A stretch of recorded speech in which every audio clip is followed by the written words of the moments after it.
It's high life mixed with a familiar old style. The Truck Series knows Milwaukee well.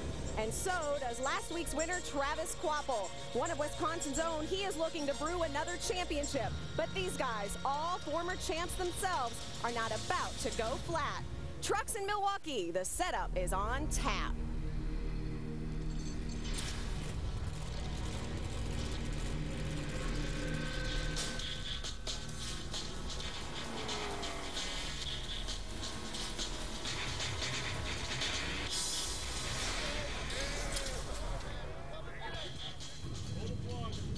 While the Nextel Cup boys politely tip their glass in wine country, the trucks are getting down and dirty in Beer Town. For the 13th year in a row, NASCAR's toughest series bellies up to the 1 Mile Milwaukee Oval. No coasters here. It's the NASCAR Craftsman Truck Series setup on speed. Hello, everyone, and welcome to the setup. I'm Krista Voda, and yes, we are doing things a little bit differently this week. You see, the Milwaukee Mile is like no other track. It is smack dab in the middle of the Wisconsin State Fairgrounds. The fans can get right up alongside the fence close to the action, so that is what we are doing too. We are in the middle of turns 3 and 4. Now, I know the guys down on pit road are extremely jealous. We are amongst all the fans, but Ray Dunlap and Adam Alexander, you guys are right in the middle of all the stories. Ray, what's going on? Well, Krista, if anybody was watching the show earlier today, we had a practice on Speed Channel, and I told you Ron Hornaday was on top of the world. Andy was on top of the speed charts. Mike Skinner not having a very good day. He was back about 17th all day. But guess what? Qualifying is now over, and guess what? Skinner has his 39th pole. Hornaday will start 14th tonight here at Milwaukee. Why is that significant? For one reason. No one has ever won this race from any deeper in the field than starting 8th. Adam? When you talk about Skinner and Hornaday, you talk about guys that no doubt are contenders for the 2007 championship. Another guy that would fit that category, Travis Quapple, 265 points out, but he's on a roll. 4 consecutive top 10s, and that win last week at Michigan have him in position to pounce. He's up to 4th in the standings. And when you talk about Quapple, you talk not only about championship contenders, but guys that got off to great starts in 2007, and it all started at the Daytona International Speedway.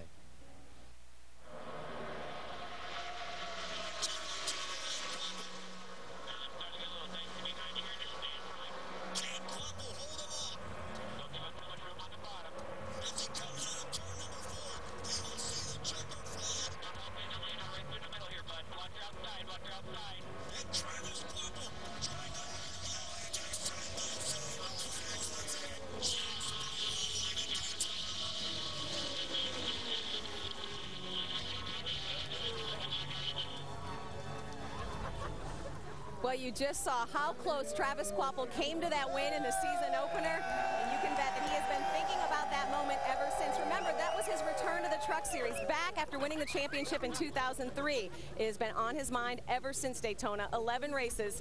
Let's take you back to what happened last week in Michigan.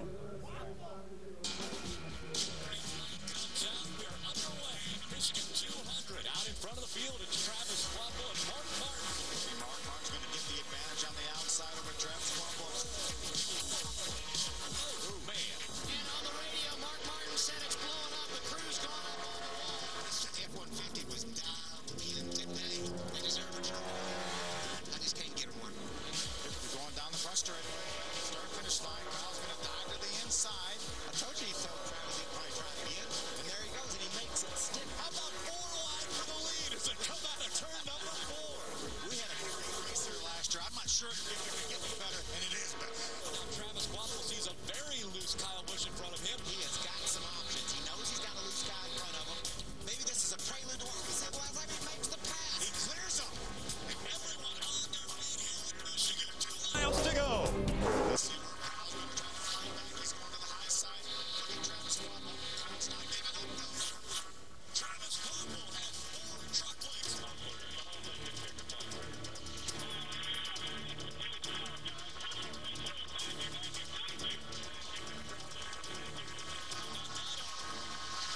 That's a guy that's won here 14 times in all 3 major series. Let's make that 15 time. Well, you know, the turnaround for this team really started about 4 or 5 weeks ago, but that big Michigan win certainly gave you some momentum. Come here with another good qualifying one. Do you have a chance to win tonight? Yeah, I think so. You know, it's good to be back home. I think They say they're down in turns 3 and 4.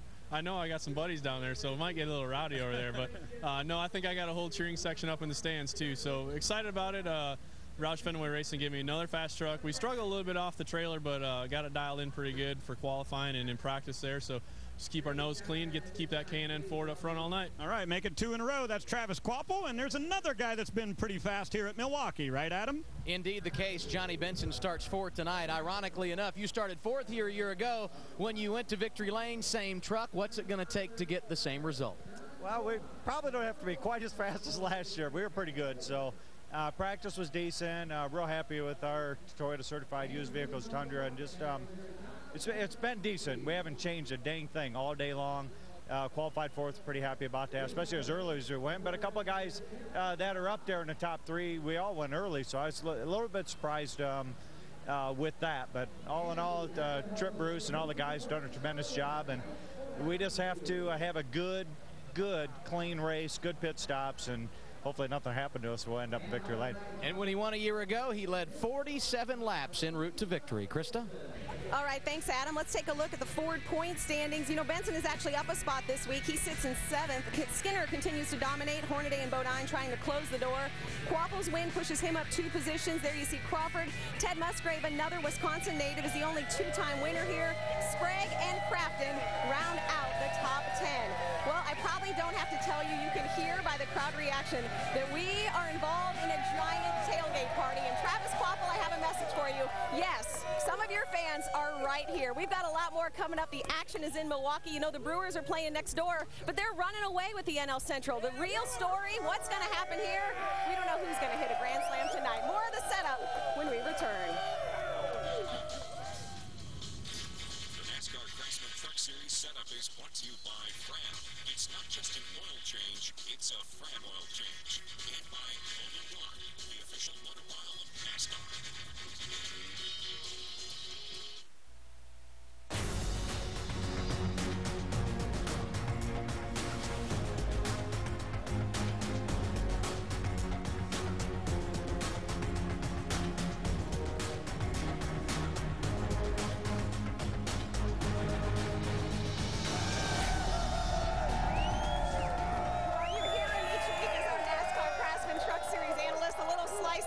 Of how Phil Parsons acquired his knowledge. Welcome back to the setup on Speed, and I'm honored to be joined by Phil Parsons. And Phil, what do you think of our setup here on the setup? This is great. This is great. Look at these fans here. I mean, it's always been great to come here to Milwaukee. They're so passionate, and I love coming here, and today's obviously no exception. Now, you're usually up in the booth next to Rick Allen. I'm not as tall, my voice is not as deep, but I'm honored to be your sidekick here for the next 15 minutes or so. And I want to ask you, with all of your knowledge, you're our analyst, what have been your kind of surprises, I guess, 10, 11 races into the season? Yeah, well, the biggest thing is Mike Skinner's season. I mean, he has been so consistent. He only has 2 finishes out of the top 5, and both of those finishes were top 10s. And Ryan Hornaday, right behind him, he's only 113 points out. His worst finish this entire season was 11th. And then the Daytona finish, we saw that earlier in the first segment. What a great job. I mean, we thought Travis Quapple was going to win the distance from me to you, away from the start-finish line, and he finishes 3rd. And then we go to Mansfield, Ohio. Dennis Setzer runs all 250 laps, no pit stops, and wins that race. And then finally, Eric Darnell's first ever career NASCAR Craftsman Truck Series win at Kansas, and he won by the 3rd largest margin of victory in the entire history of this series, over 300 races. And you know, we're not even halfway done with the season yet. That's what's amazing. You know what I love too is that you had a top 5 list, because I love playing the top 5 game. I've been asking these guys their top 5 favorite kinds of cheeses, you know, Wisconsin questions, but I'll share that with you later. But okay. You did mention Eric Darnell. He was our Rookie of the Year last year. Let's go ahead and take a look at the rookie points, what we've got going on right now. There you see Aaron Fike. He's definitely in the lead there. Willie Allen and Tim Sauterfield, another Wisconsin native. They are actually tied for 2nd. There you see Blake Borland and Jason White kind of rounding out the rookie points right now. But no, I do want to talk about Aaron Fike a little bit. He is leading the rookie points, and he is with kind of a startup team, if you will. But, you know, it's not really fair to say that, because this team has won races before. In fact, the last 2 years, David Starr last year, Brandon Witt the year before. But Aaron Fike's a young guy, and they have a little bit of a building process going on. Let's go ahead and get to know Red Horse Racing. Red Horse Racing is just one of many young truck teams in the garage today, but co-owner Tom DeLoach provides the backbone for a new rookie season. So we're about ready to load up now. Red Horse Racing is kind of an amalgam of a lot of different personalities. Every one of us had our heart up in our throat because we were absolutely convinced we were going to be joining Aaron and win the truck. 2 laps to go. Aaron Fike is out of fuel. We ran out of gas. I take blame for it because I'm the one that has to take blame for it. It's all about the team coming together to focus on a point. We took one more step towards being that team that's going to be the one to beat out here. We're not in this to do a mad thrash. We're organized, we're disciplined, we're focused, and that's why we want to deliver. We're going to get our wins this year, and you notice I said wins. It's got S on the end of it. I'm the cheerleader for the other guys. They do the job. Got to remember, this place is going to get tighter and tighter as we go. Jamie Jones, my crew chief, is an incredible guy. Take one out of the left front, ball. He brings a lot to the table. This will be the last run of rookie practice right here. Aaron is a fairly low-key guy, but intense. Both of them show an intensity that you will find in most good racers. All right, guys, let's roll. They don't go around shouting and screaming and all that. They just get the job done. There are a couple of guys competing for Ray Bestis Rookie of the Year, enjoying some momentum as well, and one of them, Aaron Fike. We're in a series with a bunch of wily old veterans that will run a rookie up the wall. Holy bobble, the one truck bobbles a little bit, Phil. You gotta show them that you belong out there. The one truck on the inside, and they make a little contact. You gotta show them that you're in control of your truck. Skinner's truck's been working well on that bottom groove, and Fike's giving it to him. I'm getting comments each week from those guys that, you know, that guy can drive. I think that number 1 of Aaron Fike has been the surprise of the season thus far. We go to the race each week expecting to finish in the top 10. If we don't finish in the top 10, we're disappointed. Top 10 on 3, guys. 1, 2, 3. Top 10!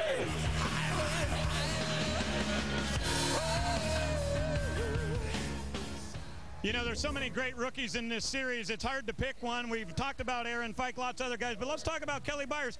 You were good in practice today, but you said you had a little bit of a handful there in qualifying. Yeah, we made some big adjustments after practice. We didn't want to be too tight tonight, so we loosened it up, figured we'd qualify that bad. And, you know, just looking forward to the race. This racetrack really tightens up at night.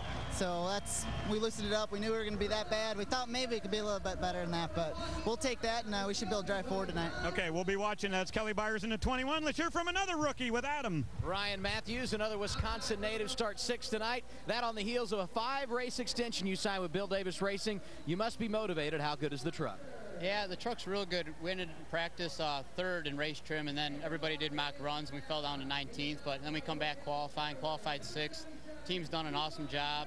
Can't express my thanks enough to Bill Davis Racing and Toyota, you know, for giving me 5 more races. It's an awesome experience to be part of Toyota and Bill Davis Racing and be in the NASCAR Craftsman Truck Series. A Wisconsin native who would love to finish up front for the home folks here tonight. And Adam, we have 6 Wisconsin natives in the field tonight. Only one Wisconsin native, Ted Musgrave, has won this race before, and only one rookie, Kurt Busch, the only one to win at Milwaukee. Will a local driver be the big cheese tonight? It's good to win in Milwaukee.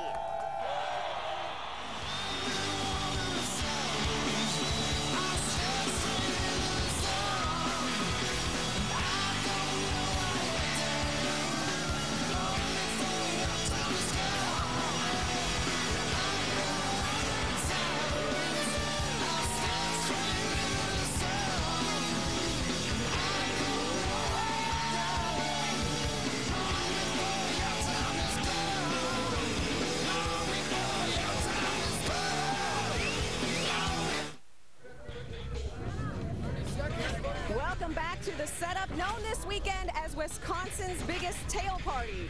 This is truck racing, so we're setting you up for tonight's race. And as the drivers are actually circling the track for their driver intros, our little tailgate party here in the corners of turns 3 and 4 are actually waving to them just like that as they go by. So it's pretty cool. We're having a little bit of a Truck Series setup, and we're getting to see the Truck Series drivers up close and personal. Of course, Ray Dunlap got to see one of our drivers up close and personal last week. Ron Hornaday took Ray to one of his favorite spots. It's actually kind of a secret stash of Chevrolets. You know, cars from the past, the present, even ones that never made it into production. And oh yeah, he also gave Ray a little lesson in the art of burnouts. This week's Ray Report is definitely smoking.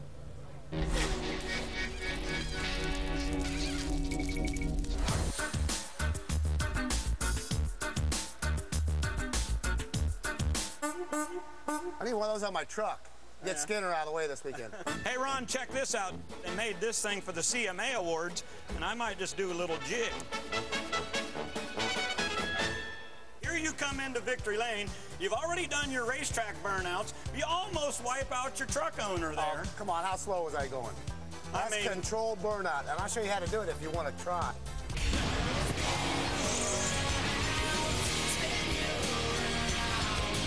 So don't even go there, right? All right, let's go. Go try it. All right.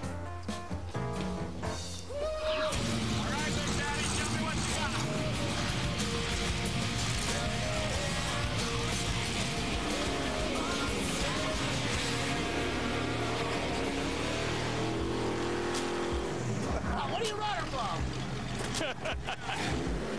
And look at the burnout Ron Hornaday is showing to the crowd. This is why I'm hot. This is why I'm hot. This is why I'm hot. This is why I'm hot. All right, your turn, Ray. I'll move your cars if Ray's gonna do it.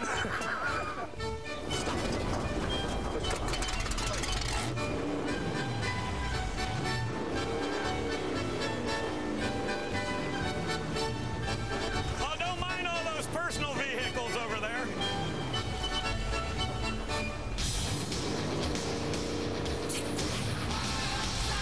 He's doing burnout. He looks like a 26-year-old. And that will be the end of donuts.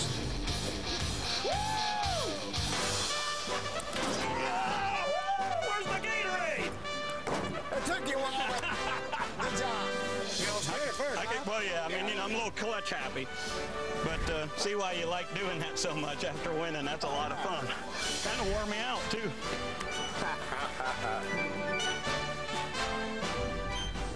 I'll tell you can't have much more fun than doing burnouts with Hornaday. And, you know, he has 31 opportunities to get practice on me, so I think he's a lot better. There's no doubt about it. But we had a lot of fun up there in Michigan, and thanks to all our friends at Chevrolet. And, of course, if we were on the racetrack, we would have helmets and fire suits. We were just having fun in the parking lot. Voda? All right, now Ray, actually, I think you can have more fun than doing burnouts with Ron Hornaday. You could be right where Phil Parsons and I are right now. Our big tailgate party known as the setup down here at the Milwaukee Mile. And Phil, they're chanting your name. You're our analyst. We want to know, how do you get around the Milwaukee Mile? Let's take a look at our frame and track description. I'll tell you, Christian, it's a very, very difficult racetrack because it's so flat. As you can see in the turns, only 9 degrees of banking. The straightaways are all but flat. You see 1,200-foot straightaways. You get speeds upwards of 140 miles an hour, only down to about 90 miles an hour in the center of the corner as more of the drivers come by, and they're waving at all of our crowd here. But a great racetrack. You don't use a whole lot of brake because the corners are so long and sweeping. I thought maybe they were just cheering because they really liked your track description. But, you know, something that we have not mentioned is that this is the oldest track. It's kind of the sage, the veteran of the series. And, wait, what is this? I think we have some news down on pit road. Guys? Go, Brewers, go! And you know what the news is, Krista, that, you know, I'm not big into birthdays, but it's hard to believe that just over 50 years ago, Phil Parsons was born, actually. He celebrated his 50th birthday yesterday. So you know what? We decided we couldn't let it go unnoticed. Here's the rocking chair, Phil, and right here on the back, the plaque. Phil Parsons, 50 years of rocking and racing from your Truck Series family. And I think... Not just that, Adam, yeah, not just that. Something special. Now, I'm not much for sweets, you know that, Phil, but you're so sweet we couldn't pass it up. So here's a little birthday for Philzy. Happy birthday, buddy. 50 years of rocking and racing. Thank you. Thanks, guys. Thanks, everybody. I told you guys not to make a big deal of this now, and you didn't listen to me. I know. Now I'm worried, though, that you're never going to come back on the setup with me because you think it's literally a setup. Only in Milwaukee. Only in Milwaukee. That's right. Now, Phil, we have to let you go. You have to get up to the booth. I don't want Rick Allen to be mad at me that I kept you down here with all the fans. So we're going to let Phil go, but we've got a little bit more of the setup coming. So the fans, they're not going anywhere. The NASCAR Craftsman Truck Series setup is brought to you by Harley-Davidson. Live by it.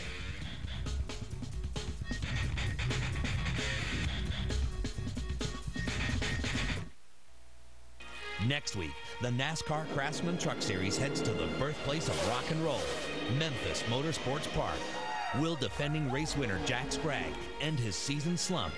Can Travis Kvapil continue his run up the charts with the momentum from last week's win? Or will points leader Mike Skinner continue his dominance with another top 5 run? Tune in for live coverage, beginning with the setup, starting at 8:30 p.m., followed by the green flag, live on Speed. And from Milwaukee to Memphis, the Truck Series will peel out of the Badger State and head to the home of blues and barbecue for next week's event. The setup you see there starts at 8:30 Eastern. The race follows right here on the home of the Truck Series, NASCAR Craftsman Truck Series on Speed. And if I do not make it to Memphis, well, it's because I'm still right here in Milwaukee with my hundreds of new best friends. The setup coming to you live from the turns 3 and 4 here at the Milwaukee Mile. They say that actually Milwaukee has some of the best fans in the entire country. And yeah, I'd have to agree. The hospitality, they actually let us come in and just set up. This is Bob Kleinstubber from Watertown, Wisconsin. Bob, basically, we just showed up and we got to use his truck. You actually hosted the setup. He's got the Sears, the Craftsman, the Truck Series, the hat. He had all of this when we got here. I mean, this is a loyal fan. Bob, we want to thank you for letting us come into your backyard, and we've really enjoyed it. It's been my pleasure. All right, that's Bob and all of our new friends right there. And we've just had a great time. And of course, now we have to get you set up, though, for the race. Do we have any late-breaking stories down there on pit road, Adam? And let's hear from Ron Hornaday. You enter the night 113 points out of the lead, starting outside the top 10, but a place where you've dominated. Your thoughts entering tonight's race?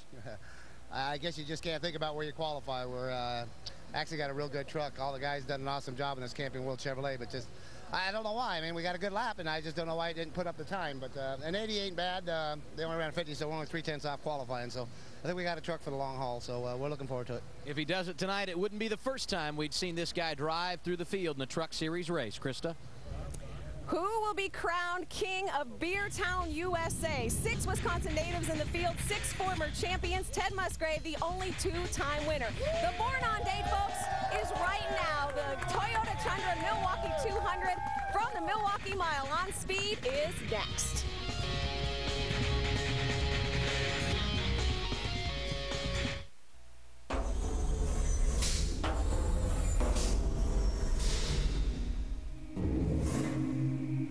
The summer season has begun. Like the proverbial hot knife through butter, slashing his way through the top 15 right now. Time has a new meaning. It's like he's found the afterburner of that machine. A champion must rise. Here's a driver you would believe can vie for the championship. Here's Todd Bodine, rooting, gouging, digging downstairs, looking for daylight. Right now, nobody in the same area code as Hornaday. He has just taken off and left everybody way, way behind. It looked like they traded paint down in 3 and 4. Skinner goes back in front. Tonight, the trucks enter the Milwaukee Mile. There is 2 and 3 wide racing. He is dogging the leader. That battle for the top spot continued. Just like a chess game, one waiting for the other one to make a move. Only on Speed.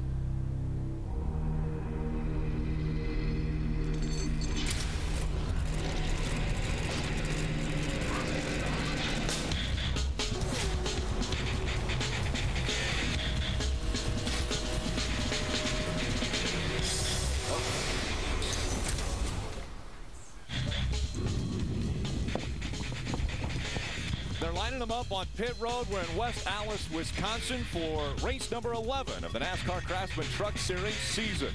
Welcome to the NASCAR Craftsman Truck Series Toyota Tundra Milwaukee 200. Hello, everyone. Marcus Ambrose joining us up here. You're not running back yet. You might be later, but Phil Parsons, great run all the way from the infield up here. Rick Allen joining you here as we get ready for our 11th race of the season. And I tell you what, Marcus, you started out in the trucks. You were driving for Wood Brother JTG. Now you've moved up into the Busch Series, but you ran here last year, finished 18th in the truck race. How difficult is this track to maneuver around? Well, on the pre-race show there, you said it was 9 degrees banking. It feels dead flat when you're out there on the racetrack. I mean, it feels almost the opposite way. A great racetrack, a real driver's racetrack. Skinner passed me here, and showed me how to get around this place pretty quickly. So watch out for Skinner tonight. He's going to be pretty quick. And he's a pretty good veteran, obviously a veteran. You've been around this place before, Phil. But I tell you what, this is one of those racetracks where we think we might see a close in the gap between our points leader, Mike Skinner, and Ron Hornaday. Well, we thought that because Mike Skinner was struggling in practice, as Ray told us earlier. But he got it put together. He got the pole again as usual. And I talked to Jeff Hensley, his crew chief, right before we went on there, and he said, we really think we found something right at the tail end of practice. Well, we're about to get ready with today's 11th race of the 2007 season. Let's go down for pre-race activities trackside. Race fans, at this time, if I could ask you to please rise and remove your hats as the U.S. Marines Milwaukee Recruiting Color Guard presents our nation's colors. And remain standing for our invocation by MRO Chaplain Lonnie Kloss and the performance of our national anthem by Mary Sauter. Let's pray.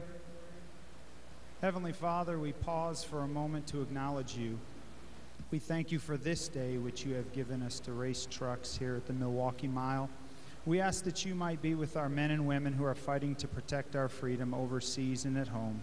We ask for your protection and blessing upon this event, and we'll give you the thanks for it. Amen. Oh, say, can you see by the dawn's early light what so proudly we hailed at the twilight's last gleaming, whose broad stripes and bright stars through the perilous fight o'er the ramparts we watch, where so gallantly streaming, and the Rockies' red glare, the bombs bursting in air, gave proof through the night that our flag was still there. Oh, say does that star-spangled banner yet wave o'er the land of the free and the home of the brave?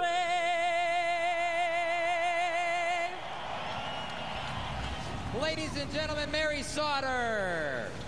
Well, thank you to the Veterans Airlift Command, Honor Guard, and the... We had the flyby, and now the Harleys are doing the drive-by here in Milwaukee. We'll be right back with Racing on Speed.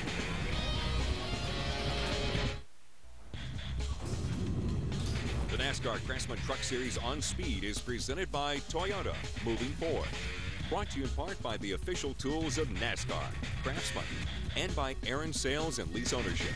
Nobody beats Aaron's, nobody. What a beautiful evening here in West Allis, Wisconsin. We're just a little bit west of Milwaukee. The temperature 69 degrees, a slight breeze here at the racetrack. We're at the State Fair grounds. And so a spectacular setting as we take a look at our Ford point standings through 10 races. Mike Skinner, Ron Hornaday locked in another championship battle. Like days of old, Todd Bodine, Travis Quapple, our top four, all former series champions. Ted Musgrave, throw his name in there as a former series champion, and Jack Sprague, three-time series champion, currently in the 9th position. Phil, let's take a lap around the mile. Let's do that. 1 mile in length. You see the front straightaway is about 1,200 feet each, and the corners, as you were talking about, Marcus, 9 degrees. That's about as flat as it gets. We're going to take a lap right here. This is Johnny Benson. That's the start and finish line.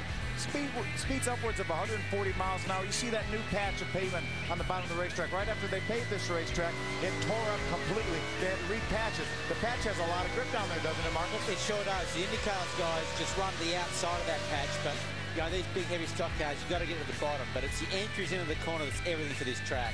That's the hardest part of this track, getting into 3 and into 1. And you got to get through the center of the corner. You got to roll the center so you can get on that throttle and get off these corners. You go down to about 85, maybe 90 miles an hour in the center of the corner, and that's a lap.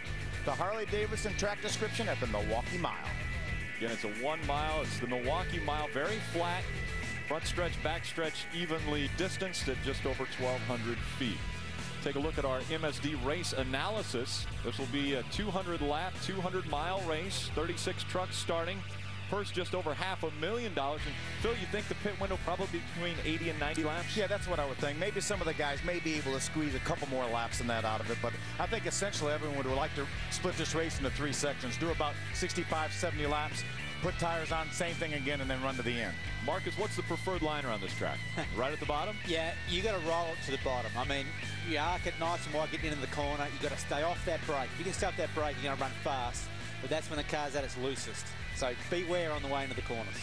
And so Mike Skinner obviously having the advantage as he will start on the pole. We're going to start the engines. Let's go down trackside. And now for the most famous words in motorsports, please welcome our Grand Marshal, Vice President of Wild Automotive, Pat Donahue. And now, ladies and gentlemen, start your engines!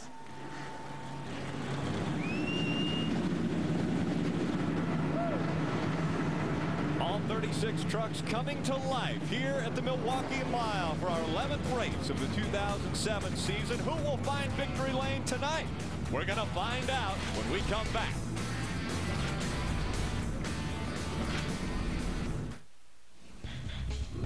Welcome back. The final cleaning being done to the racetrack before the trucks make their way out onto this very historic mile racetrack. It is the Milwaukee Mile for the NASCAR Craftsman Truck Series as we're about to race under the lights.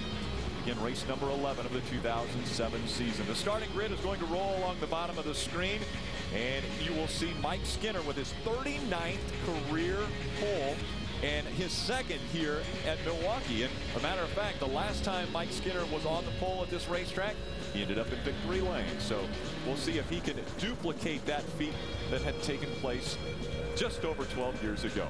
We want to take a few moments to shine a spotlight on a few different drivers, and the first one we're going to shine a spotlight on is Tim Sauter. Ray Dunlap.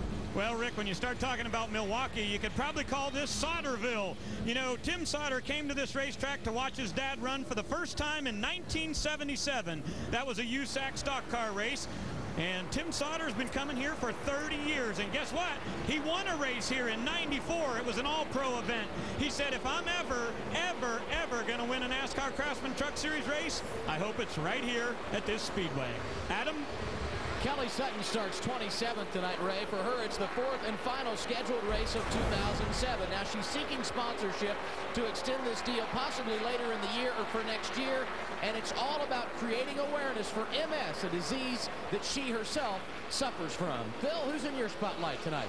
Adam, I want to take a look at David Starr. He's driving an International Max Force Diesel Ford out of the Circle Bar stable. He's a 4-time winner in the Craftsman Truck Series. He had his best finish of the season 2 weeks ago in Texas, finished 5th, and he starts 15th tonight. Rick, who are you going to look at? Well, I want to take a look at a guy who's been splitting some time between the ARCA Series and the NASCAR Craftsman Truck Series. 2 times he has started in the NASCAR Craftsman Truck Series this season. He was in Kansas, where he finished 17th, and at Texas at another mile-and-a-half track where he had his career best finish, which was 13th. So he's looking to improve on that at the Milwaukee Mile tonight. We're going to ride along with a few different drivers as well tonight. The Spears Manufacturing Chevrolet of Dennis Setzer will be carrying one of our cameras. He will start in the 26th position. The 18, the Fastenal Dodge of Kenny Schrader, will start back in the 24th. Kenny making his 4th start here at Milwaukee. We're going to move up into the top 10 with our next camera. That will be Ted Musgrave, who is driving the number 9 Team ASE Toyota Tundra. He starts in the 8th position. Starting 4th will be our defending champion of this race, JB Johnny Benson in the 23 Toyota Certified Used Vehicles Toyota. He starts 4th. Our points leader also carrying a camera, and he will have no one in front of him to look at the beginning of this race because he starts on the pole. Again, the last time he started on the pole at the Milwaukee Mile, he ended up in victory lane. Let's go down to Ray Dunlap with any thoughts before our green flag. Well, you know, Rick, when we look back at all the eventual champions in the NASCAR Craftsman Truck Series, after After 10 races, no driver has ever been further back in the points than third position. So that means this year's champion's either going to be Mike Skinner, Todd Bodine, or Ron Hornaday. Well, Skinner certainly has a lot of advantage when it comes to leading laps. This year, he has led 535 laps. Tonight, he goes off from the pole, and he has pit stall number 1. Adam? The race has not even started tonight, Ray, and one driver is already battling back from adversity, or at least trying to. That would be youngster Ryan Matthews. We heard from him earlier in the NASCAR Craftsman Truck Series setup, starting 6th here tonight after a great qualifying run. But unfortunately for him, a cracked oil line meant changes after qualifying, and that means he will have to drop to the rear. It would be a storied finish if Matthews, a Wisconsin native, could go to victory lane, but if he does, he'll have to do it coming from the back. Guys? Well, unfortunate for Ryan Matthews. Such a good time in practice earlier, and then a great qualifying effort, but because of adjustments that they made, they've got to go to the back of the field. Jeff Hensley told me that he had one of the very best trucks, Ryan Matthews. They actually copied some of the setup off of that truck. Their teammates at Bill Davis Racing, and he said that made their truck better. So he looks for Ryan to have a great run tonight. Marcus, butterflies when you come down the backstretch before the green flag flies? Oh, yeah, no doubt. I mean, these races are so unpredictable. The start of the races are chaotic at best of times, really. So every one of these guys, the rookies especially, will be really feeling it right now. Their hearts be pumping. Ryan Matthews now having to go to the back of the field. Also Blake Bjorklund in the number 8. He has to go back to the back because of adjustments that he made. Another driver, the driver of the 31, Bradley Miller, also having to go to the back of the field to start this race tonight. You know, we've talked about it. The winner has come from no farther back than 8th in all 12 years here. So they had their work cut out for them to get there. It is the 13th race from the Miracle Milwaukee Mile. I like to call it Miracle Mile. Sometimes it is a miracle here. It is difficult. The green flag flies. We're underway in Milwaukee. Todd Bodine on the outside to start this one of the front row, and Jack Sprague tucked right in behind Mike Skinner. See, Todd's going to stay even with the 5 of Mike Skinner. You can get some grip on the outside. Mike is able to pull in front of him. Now it looks like he will be able to lead this first lap.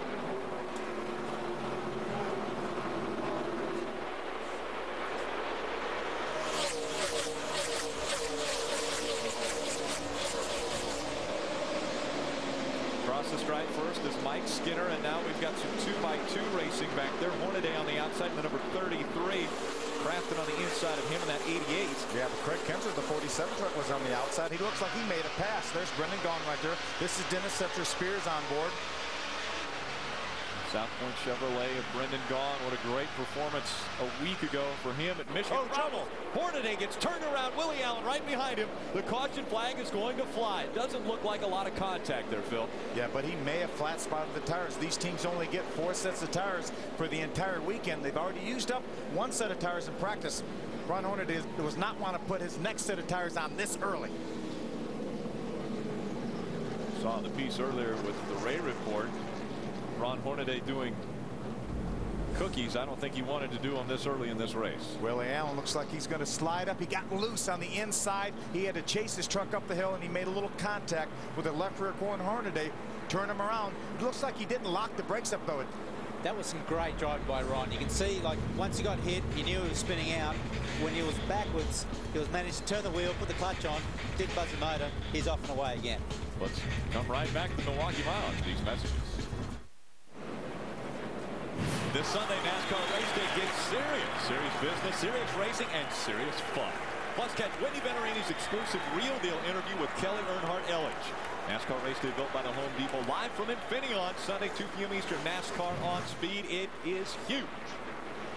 Sun setting on the Milwaukee State Fairgrounds.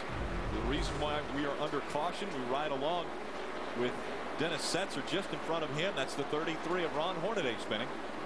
Yeah, Ron was able to keep that truck going in the right direction after he got turned around, did a 360. You see all the letters gone off the left rear tire. That's where Willie Allen made contact with him. One thing we didn't see was Ron Hornaday come onto pit road. He did not. Willie Allen did come on pit road, but Ron Hornaday did not. Did not want to use up another set of tires this early. Green flag back out at the Milwaukee Mile.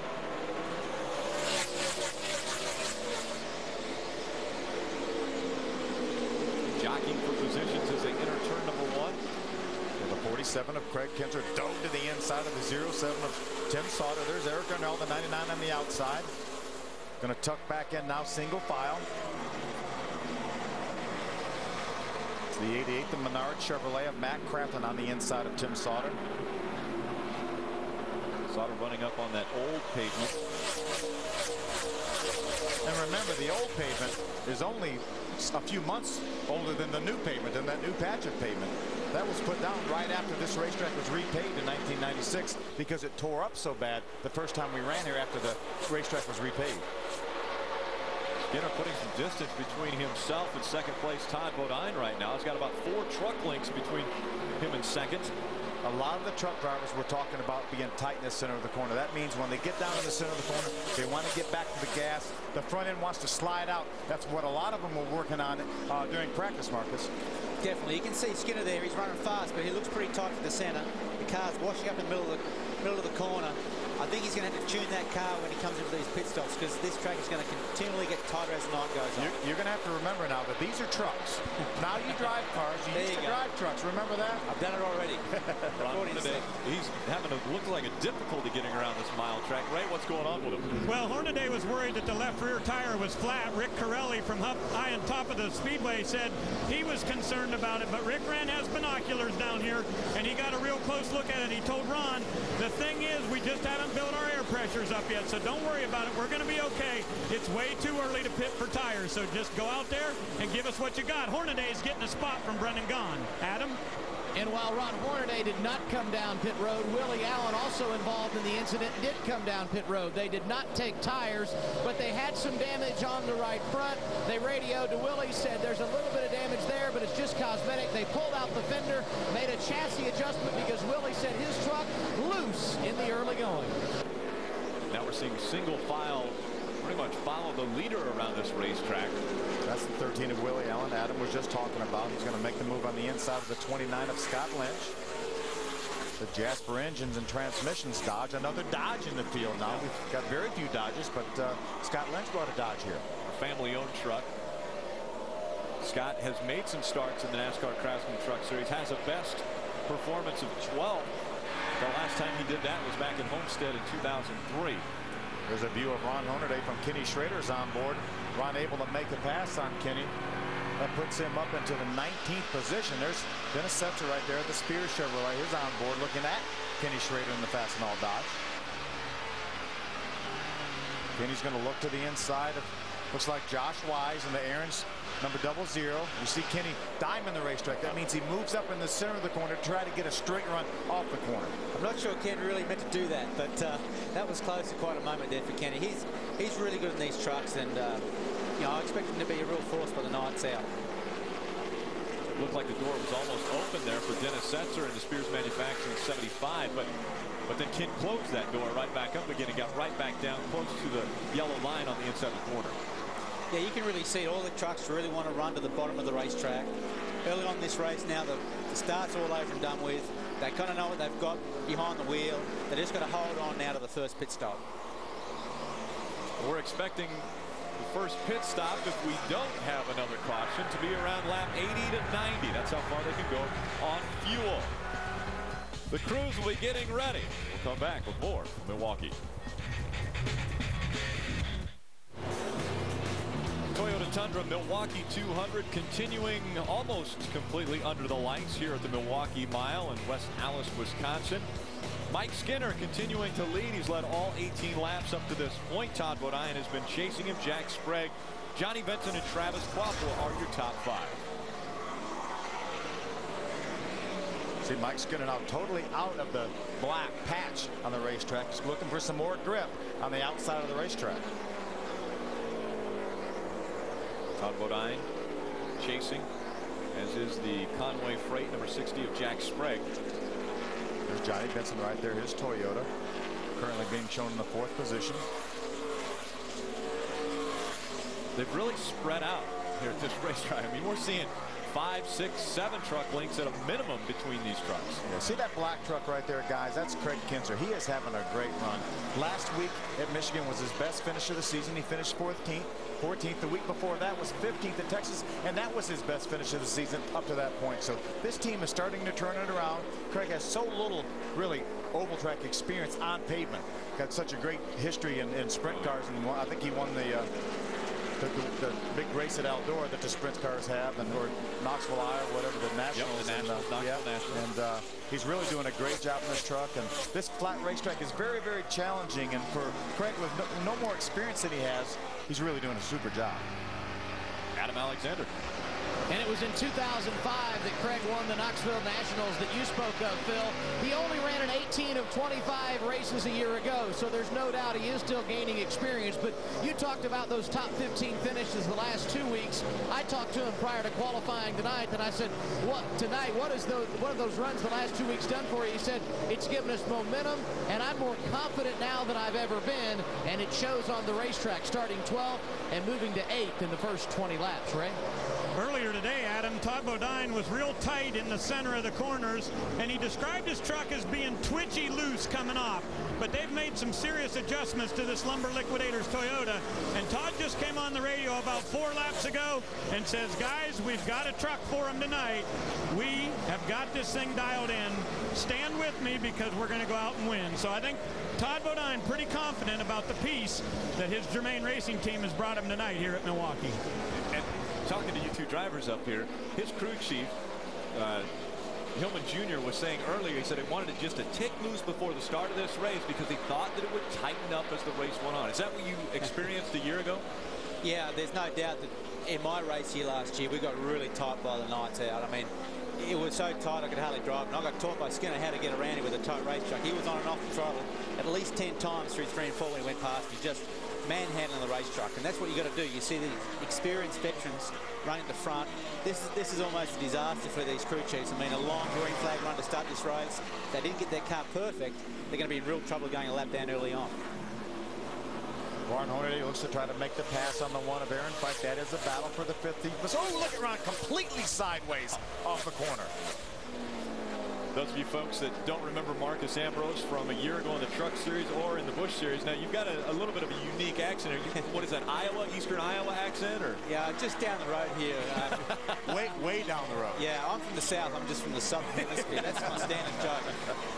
Down under from actually Tasmania. South of New Zealand, actually. South of Australia. Yeah. Well, Phil here, when I first joined the series, he called me from Tasmania, from New Zealand. I mean, he got it everything but right for about 5 weeks in a row. So I forgive you, Phil. It's your birthday anyway. Thank you. Could be too hard. And again, we had just seen Ron Hornaday get extremely loose coming out of turn number 4. They have got their hands full at the Milwaukee Mile. Ron Hornaday tries to get around, and in doing so, he is sliding around this racetrack.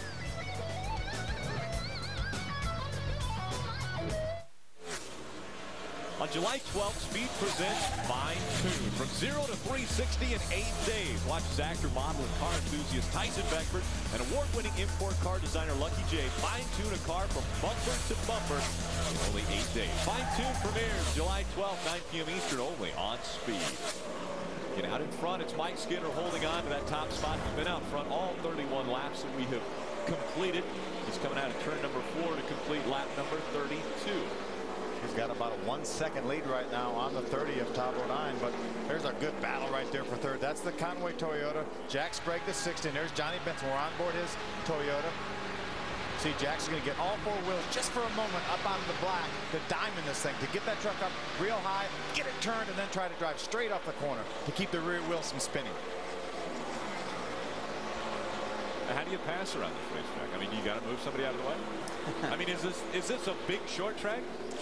It's a short track. It feels like a short track when you're driving. I think you rely on the guy in front of you having problems first. I mean, you can see Jack looks a little tight to the center, and he's struggling for a little bit of power down coming off the corner too. So, you know, Johnny's just going to seize the moment when Jack makes the slip up. You don't want to be bashing panels too early in the race. So you want to keep the fenders on the thing as long as you can. So, you know, both of these trucks are handling fairly well. I wouldn't be surprised if Johnny just is very conservative here right now. Ray Dunlap, what's the word on pit road? Well, we think Brendan Gaughan is going to have to come to pit road. He feels like he's got a right front tire going down. Crew Chief Brian Berry told him, don't wreck the truck. If it gets bad, let's pit. We can recover from this. But very early in this race, and Brendan pretty confident he's got a tire going down on that South Point Chevrolet. We're also hearing that NASCAR is taking a peek at the number 23. The right rear, you see the back of the number 23, a little bit of almost debris hanging off the back of that truck.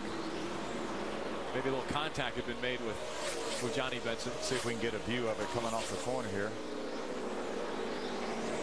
And it's the right rear. It looks like the bumper, the back bumper. Yeah, just a little piece of aluminum that goes underneath that rear bumper. I don't think that should be a problem. That should not bring him to pit road.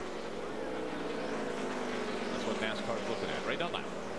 Well, you hate to come to pit road this early in the race. Whether or not you can overcome this, hard to say, but the crew is going to go to work. Brendan Gaughan making sure that he didn't crash his truck. The team has really rebounded in the last 2 or 3 weeks, but a problem on the left side on the rear there, holding them up a little bit. So they will come to the left side here. Excuse me, that was the right rear that they had to hold up on. So a fairly long pit stop here, and doing it under green going to be disastrous for this race team. Yeah, Ray, I don't know how you can overcome a green flag pit stop, because by the time Brendan gets back on the racetrack, he had already gone a lap down on the racetrack. So after going this long way down pit road, he probably will find himself 3 laps down when he gets back on the racetrack. Adam Alexander. And you guys were talking about Johnny Benson and NASCAR taking a peek at his truck. Trip Bruce, the crew chief, who you see on the screen now, radioed to Johnny Benson and said, told him what NASCAR was looking at, but said it's not anything we need to worry about. We will make sure they understand it's nothing big. Take care of your equipment. So no concern in the 23 camp about the situation for Johnny Benson. Johnny's closed up right on the rear tailgate of the 60 of Jack Sprague. That is a battle for the 3rd position. I've been watching the scoring monitor, and a number of the last laps, Eric Darnell, who is now running in the 5th position, has been the fastest truck on the racetrack, probably 4 out of the last 5 laps. So Eric Darnell finds himself about 7.5 seconds behind our leader, Mike Skinner, but he is on the move as Johnny Benson is on the move on the outside. Taking a look on the outside of Jack Sprague, and it looks as though Johnny Benson is going to make that pass. And so Benson will move ahead of Sprague. He will take 3rd away, and now he'll set his sights on Todd Bodine. Just a few moments ago, the number 6 of Travis Quabble, there he is right there, the K&N Filters Ford, our winner last week at Michigan, had a bit of a close call with the number 63 of Jack Smith. Watch this now. Look, Travis on the inside. What a save. He's going to make contact with Jack Smith. He does a great save right there. Both of these trucks able to continue. Sliding sideways. You don't normally see that on a paved track. That looks like dirt track racing. Especially, you know, so early in the weekend. You don't want to be doing that stuff. That looked a lot like Kyle Busch at Michigan last week. A lot like Kyle Busch, a loose truck. And it was Travis Quapple who was able to make the pass on Kyle Busch and win at Michigan 1 week ago. But it's Mike Skinner who sets the pace, and it is a blistering pace here at the Milwaukee Mile. The Toyota Tundra Milwaukee 200 continues on speed. One of the great things about the Midwest is the beautiful sunsets, and the sun about to set now on the Milwaukee Mile. We'll be under the lights. It's still Mike Skinner dominating here. We thought that Skinner was going to struggle a little bit from the previous practices that took place earlier today, but he has been nothing but dominant up to this point. Yeah, that's the sign of a strong team and a championship contending team, that they can struggle maybe a little bit in practice, but they got it figured out by the time practice ended. And here they are leading the race. They've led every lap of the 46 we've run. Starting to put more trucks a lap down. Willie Allen, the most recent to go a lap down. The next will be Kelly Byers in that number 21, just in front of Mike Skinner right now. Kelly Byers currently scored in the 24th position, and he will lose his spot and drop 1 lap down behind our race leader, Mike Skinner. He had a bit of a major wiggle there in the center of the corner, it looked like, didn't it, Marcus? Yeah, sure did. Kelly's a local from up this way. He knows the track well. He's a teammate of mine. He's a great young kid. He's really, you know, feeling his feet in the NASCAR series, in the Busch and the Truck series. He's doing double duty here this weekend. Great young kid. I know he's got a big right rear spring in the car. He was worried about it before the start of the race, and it didn't look too good right there. Ray Dunlap, Mike Skinner, he is dominating. You know, Rick, it's just hard to believe. You guys were talking about the great team they have here. We've documented that over the last couple of years here. But Mike Skinner said in practice today that this is by far the worst truck that he has driven all season long. They were very, very tight in the center, and he was complaining through the entire first practice that this truck was no good. He was 17th on the speed chart. The team makes an adjustment, and he goes out and puts it on the pole. So good work by the driver, but a lot of hustle from this team down here to get this truck better for Skinner. Adam? Johnny Benson started 4th tonight, currently up to 3rd and looking for more. In the early going, he said, I need grip real bad. But since that time, he has changed his tune. Yeah, Johnny is. Good job, Johnny. Your lap times are getting strong now. Be smooth. Doing real good. Johnny said grip is getting better on the racetrack, and evidence of that, he has picked up another position. Benson around Todd Bodine for 2nd, and now all between him and the lead, the pole sitter, Mike Skinner. You know, Mike Skinner now, by virtue of the fact that he's led this race, has led each and every one of the 11 races we've had this season. I think that helps with something called bonus points. It does help that. It certainly does. One of the other things about leading laps at this racetrack, 10 of the previous 12 races have been won by the drivers who have led the most laps at the Milwaukee Mile. And Mike Skinner looking to do that once again.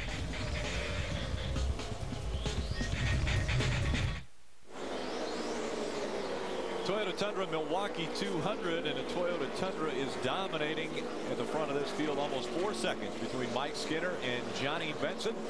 Only one caution has come out. It came out early on lap number 2 when Ron Hornaday got spun around. Hornaday has been trying to battle back from that turnaround. He's all the way back up into the 12th position now. That has been a great recovery by Ron Hornaday. Just a slight setback. A fast and all fast start. Mike Bliss started this race 23rd, currently running in the 14th position. And at a racetrack that's so difficult to pass, he has been able to get by a few different trucks and make his way up toward the front. Yeah, Mike Bliss is a very good former winner here. One of the 27 former winners at this racetrack we have in the field. Right. It seems like, anyway, we have, what, 9 former winners from Milwaukee in the field. And there's only been 12 races, and Ted Musgrave has won 2 of them. Ray Dunlap. Hey, you know, Rick, I want to talk about the number 30 truck a little bit. You know, Todd Bodine feels like this is a racetrack that really owes this team one. 2 years ago, they were running 2nd in this race, and they burned up the wiring harness in their truck. But last year, they had another good truck at Milwaukee, and they got a penalty on pit road. Now, realize there were 7 trucks that were issued penalties on pit road last year because we had green flag pit stops at Milwaukee. So we'll have to keep our eye on that right now. With this long run of green here, it's possible that we're going to see people come down pit road under green, and there's a very good chance there may be again some penalties. Adam?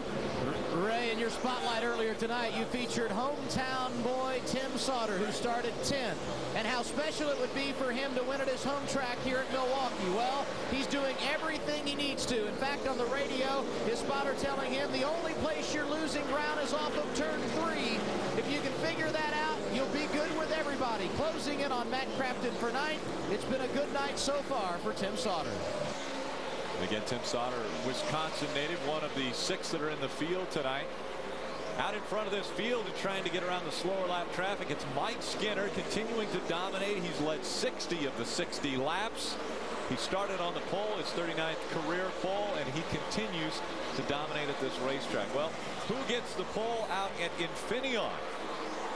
That question will be answered when we slip out to Sonoma, California, and we will find out from Bill Weber how qualifying went for tomorrow's race at Infineon Raceway. Bill Weber. Welcome back to the Toyota Tundra Milwaukee 200. Our second caution of the day has come out on lap 67 for debris. And what that will do is bring everyone down pit road. Adam Alexander. And for Johnny Benson, started 4th up to 2nd. He said he needs a little help in the center. Once more grip. You see in the middle of your screen. They're going to handle that with a slight chassis adjustment and air pressure. 2 other Toyotas on pit road in front of Ray Dunlap. Well, Todd Bodine was telling us that his truck is just a little bit tight in the center, so they're going to make air pressure adjustments on the right side. Now, just the opposite for Skinner. They're going to make air pressure adjustment on the left side, up a half a pound. They're putting on one-lap scuffs. They have a little problem over here. This is the part of pit road that trails off to come down. The Jackman was not able to get the truck up just the way he wanted, but Skinner will still be the first one off pit road. Then Johnny Benson, then Todd Bodine. Race off pit road is the race everyone trying to win for this restart. 20 trucks are on the lead lap. We'll have an Aaron's Lucky Dog when we come back. Coverage of the NASCAR Craftsman Truck Series on Speed is brought to you by the official tools of NASCAR, Craftsman, by Fastenal, we get it right, and by Just for Men. Stay in the game with Just for Men hair color. Aaron's Lucky Dog going to the 36th of Ryan Matthews. And an unfortunate start for Ryan Matthews. They made some adjustments. He had qualified so well today. Qualified in the 6th position. Had to go to the back because of adjustments, but was able to get the Aaron's Lucky Dog. Ray, what's going on with that 17? Well, Rick, the left side tires were not tight at all when Jason White tried to roll away. They had to bring a bunch of crew members out here to jack it up, and they're trying to get a couple of lug nuts onto the tire here so they can get him back in the pit stall and work on this thing. But it was a scary moment here. Left front wheel came completely off, and the left rear wheel was about to do the same. And we're getting ready to go back to green, so hopefully they get this thing moved here real quickly. Watch this truck. Had no lug nuts on either wheel, it didn't look like. And look at the damage to the left side of that Hooters Energy Drink Chevrolet. Wow. And there's a wheel standing there, but there was also a wheel on the outside of pit road. So somebody else is probably going to have a violation. We'll find out from NASCAR who that is. The green flag flies again. We are about to go on lap number 71. Completed 71, 72 is what we're on now. Mike Skinner jumps out to a big lead. Johnny Benson has not yet been able to clear the lap down truck of Kelly Byers, the 21 Bush's Beans Ford. We'll see if he can clear. I mean, when he gets down to turn number 3, he does clear him. Top out on the 30 Lumber Liquidators. Toyota's running third. There's Travis Quapple and Ted Musgrave. That's a battle for the 6th position. Travis on the outside, the K&N Filters Ford. Yeah, it was side-by-side restart there. The lap-down trucks had to start on the inside, and that's the preferred line, so you're going to see a lot of cluster here at the beginning of this restart. That's why in a lot of cases they say cautions breed cautions. You may restart this race running in the 10th position, but you essentially restart 20th because you have 10 trucks on the inside line. There's Matt Craftsman making a good move on the very bottom of the racetrack. Matt's being shown in the 8th position right now. Mike Skinner, by virtue of a good pit stop, at least getting out in front of the 23 of Johnny Benson, has been able to lead every lap here at the Milwaukee Mile. He's led 73 laps up to this point. And again, a statistic, and it's only a statistic, but historically, those who lead the most laps at this racetrack win at this racetrack. Well, he's well on his way to leading the most laps in this race. He's got 74 of 74. There's Eric Darnell, the 99. He's being shown in the 5th position. He was probably the fastest truck on the racetrack prior to the caution flag coming out. Oh, problems. Into the wall hard is Kelly Byers and the 9 of Ted Musgrave. Musgrave, the only 2-time winner at this racetrack, but it doesn't look like he's going to make it 3 today. A lot of damage to the front end of the 9, and a little bit of anger now, I believe. Yeah, his truck probably wouldn't turn there as he turned right to run into the 21 of Kelly Byers. It's so frustrating for Ted Musgrave because that 21 truck is a lap down, and I'm sure Ted is looking at him in the mirror and completely blaming the 21 on what happened. We'll see, have to take a look and see what caused this accident. We know the result, the 21 and the 9 of Ted Musgrave going into the outside wall.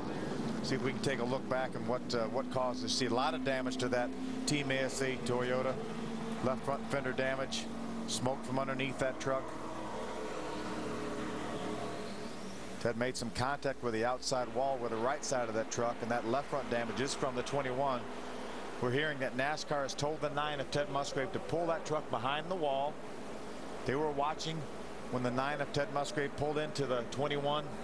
against the wall, and they told him to just park it. Yeah, a little bit of retaliation, it looked like. Frustration's obviously running high when you're in a competition and you're running side by side with someone, and it looked as though, you know, that 21 was headed hard right into the wall, and the 9 was on his outside, so there wasn't a lot he could do.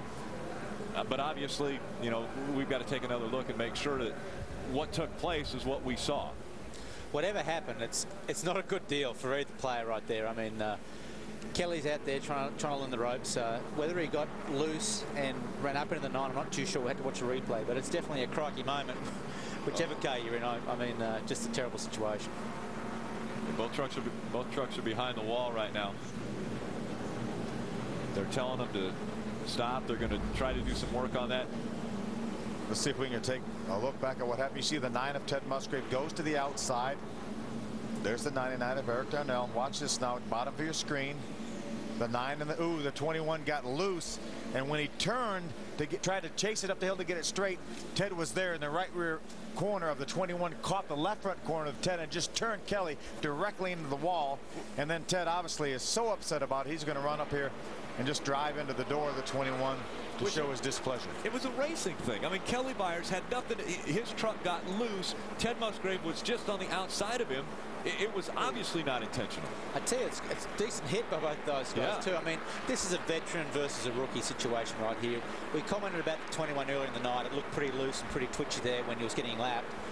I mean, I don't know what to say. Yeah, just, you know, it's one of those deals. And again, Ted Musgrave is frustrated because the 21's a lap down. If they were racing for position, here's the onboard view of it right here. Oh, you could hear that hit into the safer barrier, too.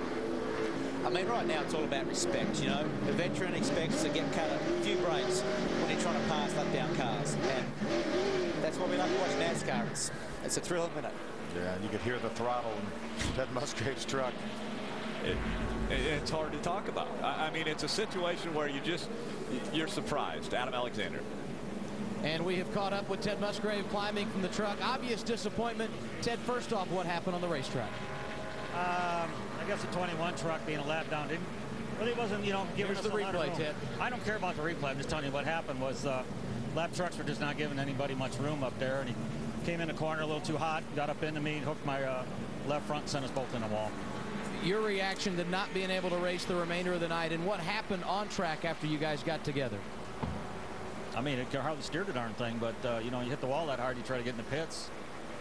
I mean, you can see I had a heck of a time just steering, but whatever. I mean, we're done for the night, and that's just the way it is. But it's a shame that, you know, rookies just do that kind of stuff. You know, we had a decent day going. The AC truck was running okay, but you know, I just wish the lap trucks would be a little bit more careful. Frustrating season, I would guess, Ted. You guys haven't caught many breaks. Yeah, you wouldn't believe it. Ted Musgrave trying to battle back at a track where he's won twice in his home state, but unfortunately his evening ends early here at Milwaukee. Ted Musgrave has finished 5th 4 times in the 2007 season. Most recently was Michigan, where we thought they had turned things around for that number 9 team, but luck not on their side tonight as the 21 and the 9 get into each other and into the wall. We'll be back with more from the Milwaukee Mile after these messages.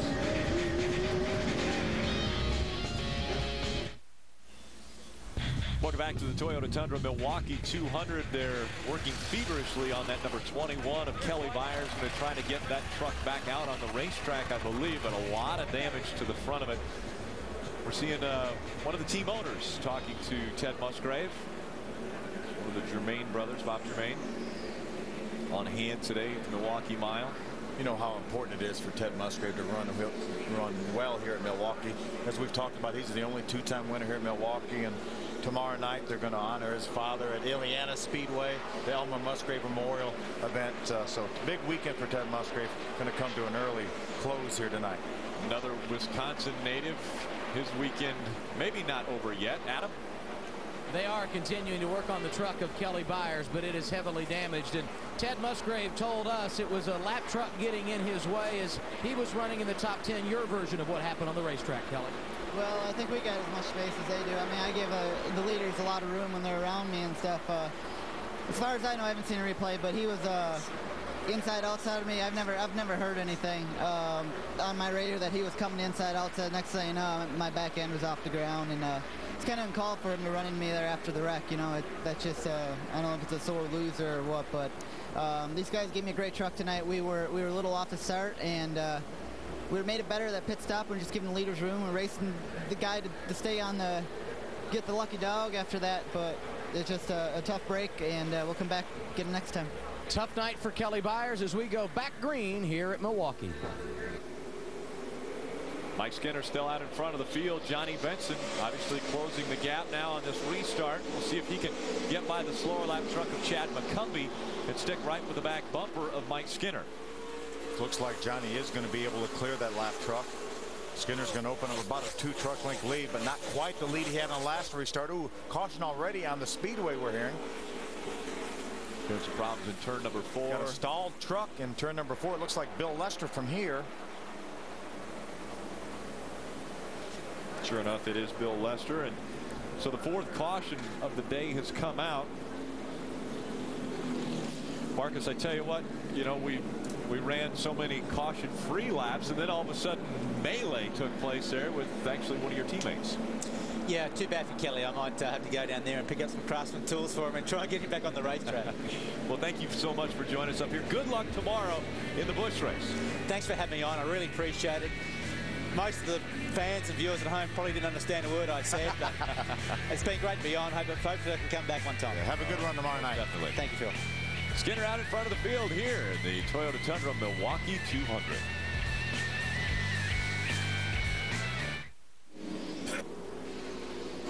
And welcome back to the Milwaukee Mile. Under the lights once again for the NASCAR Craftsman Truck Series. Most recent restart only took us about 7/8 of a mile before we realized that Bill Lester had not started back up. He was stalled in turn number 4, and so the caution came back out. It was a big break for Chad McCumbee, and is that that's the 29 of Scott Lynch going by. He's made a number of pit stops. There's the 08 right there, the Garmin Chevrolet of Chad McCumbee. He is our Aaron's lucky dog, and he wants to thank Bill Lester for stopping on the racetrack. Yeah, he was able to grab a lap back. Garmin, what an amazing tool really GPS systems are. We go to so many cities, and it certainly helps us find our way around. That's for sure. It's a good sponsor. Good race team right there. Greenlight Racing, Gene Christensen, Bobby Dotter, Tim Sauter, their team truck. Tim's had a great run here tonight. Wisconsin native, the Sauter family. There's probably 200 or 300 of them in the stands tonight. The green flag flies once again. Mike Skinner with another great start. Johnny Benson also with a good start. He's able to duck on the inside as they make their way into 1 and 2. Talbot on this, trying to get by the lap truck of Benny Gordon, the 16, making his first ever Craftsman Truck Series start. Actually 11 different drivers that are making their first Milwaukee start tonight. How about that's a lot. I mean, that's almost a third of the field. There's Kenny Schrader's Fastenal Dodge on board. That's Terry Cook, the Harris Trucking Toyota right in front of him. Both of those guys former winners here at Milwaukee. Yeah, again, amazing. We have 9 former winners of the 12 races that have been run at this racetrack in the field tonight. We're hearing problems with Josh Wise. I had him in my spotlight. That left front tire down on the 00. Tough break for Josh. Had a little success in the ARCA Series this year, driving for Eddie Sharp Racing. Yeah, he's going to try to make it around and get back onto pit road. He'll have to stay on the inside of the racetrack. Hopefully no debris coming off that truck. NASCAR's taking a good close look to make sure no debris stays out on the racetrack. The tire is completely off the wheel right there, and there is no access road here, so he is right on the racetrack, and they're the leader. There comes Mike Skinner and Johnny Benson, the 23, go by Josh Wise. Phil, that's surprising. How would you not throw the caution right then when he is in the line? He's in the racing line. Well, I mean, that's why we have spotters. You've got 36 spotters up on top of the roof telling the drivers that there's a slow truck. Right along. That's Josh Wise on the inside there. Kenny Schrader goes by him. That took place just as they entered turn number 1. Yeah, Josh obviously knew that there was something going wrong with the left front tire there. He slowed down. He has finally made his way to pit road.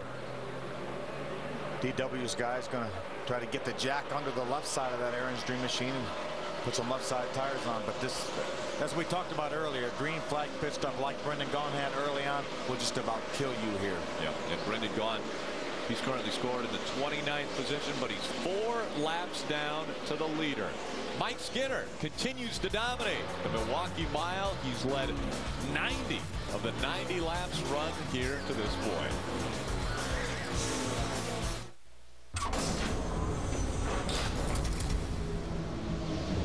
You know, throughout the course of the season in the NASCAR Craftsman Truck Series, we have 16 races that are run at night. And Craftsman has a great new idea for tools of the trade. Down here in the pit area, a lot of times you're in a very dark area. So what's the jackman able to do? You might not be able to find the jack stop, right? Well, check this out. The brand new 1.5-ton Craftsman jack, if I push this little button, boom, right there, I've got all of a sudden 5 really bright LED lights right here, 6 of them actually, that shine light up on the inside. You want to make sure you're going to be able to hit the jack stop? This light will come right up in there and show you exactly what you're doing. For people who race at short tracks all across America, this is the very next thing you need from Sears. We'll check out this Craftsman Tools of the Trade and other great programming on Speed on Demand. That is very cool. That was cool. Mike Skinner still dominating, but now he has someone in his rearview mirror that may be a little bit intimidating. That's Johnny Benson, who is last year's winner from this racetrack, right on his back bumper. I don't think anyone intimidates Mike Skinner. Seriously? No, not at all. Well, maybe his wife, Angie, but nobody on the racetrack is going to intimidate Mike Skinner. And if he leads 4 more laps, he will clinch the lap leader bonus for this race. And you know what happens to the guy that leads the most laps here most of the time? Well, 10 out of 12 times he wins the race. Only twice has he not, and one of those was Ted Musgrave, and the other one was Johnny Benson. Last year, he led, what, 47 laps last year? Johnny looks like he closed in a little bit here. He was the quickest truck on the racetrack the last lap. Skinner's 3 wins. He twice led the most laps. Hornaday 2 wins, led the most laps both times. So leading the most laps can help, but look at the run that Johnny Benson now has on Skinner. He's all over his back bumper.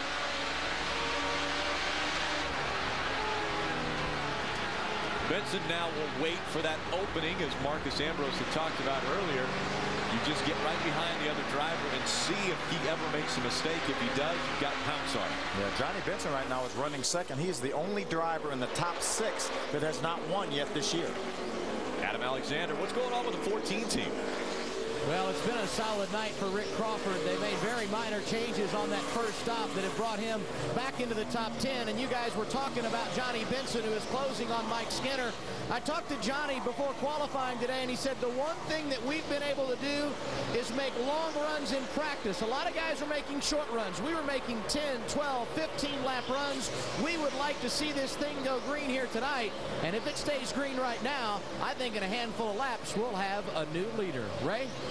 You know, Adam, early in the race when Willie Allen spun, it knocked Hornaday around, and he had to restart in 24th position. Well, he has steadily been running his way back up through the pack. Right now, the 33 Camping World Chevrolet is up in 7th, but it's been a lot of positive motivation from the race team. Putting on a good show, Horn. Brian, get up to the front to put on a better show here. Let them guys keep whizzling away at it. You'll be there. The real thing about it is they know they've got a solid racetrack, and the team is behind Ron Hornaday. They were a little worried early on, but as quickly as he's been able to work his way through the field, I think they believe they've got a shot at a top 5 finish, or maybe even better before this one's all over. He was the fastest truck on the racetrack that last lap. The battle for the lead is heating up. Johnny Benson's closed right up to the back of the 5 of Mike Skinner. You know, you and Mike Skinner have a lot in common. What is that? Well, you're obviously both racers, and you're both about the same age, because Mike Skinner will celebrate a birthday next week. He will, and it'll probably be a similar birthday to the one I just celebrated, right? Actually, very similar. He turns 50 next week. You're going to get him a rocking chair, too? No, I don't think so. All right. We love you, Phil. That's why we got you a rocking chair. Thank you. So you can rest every now and then.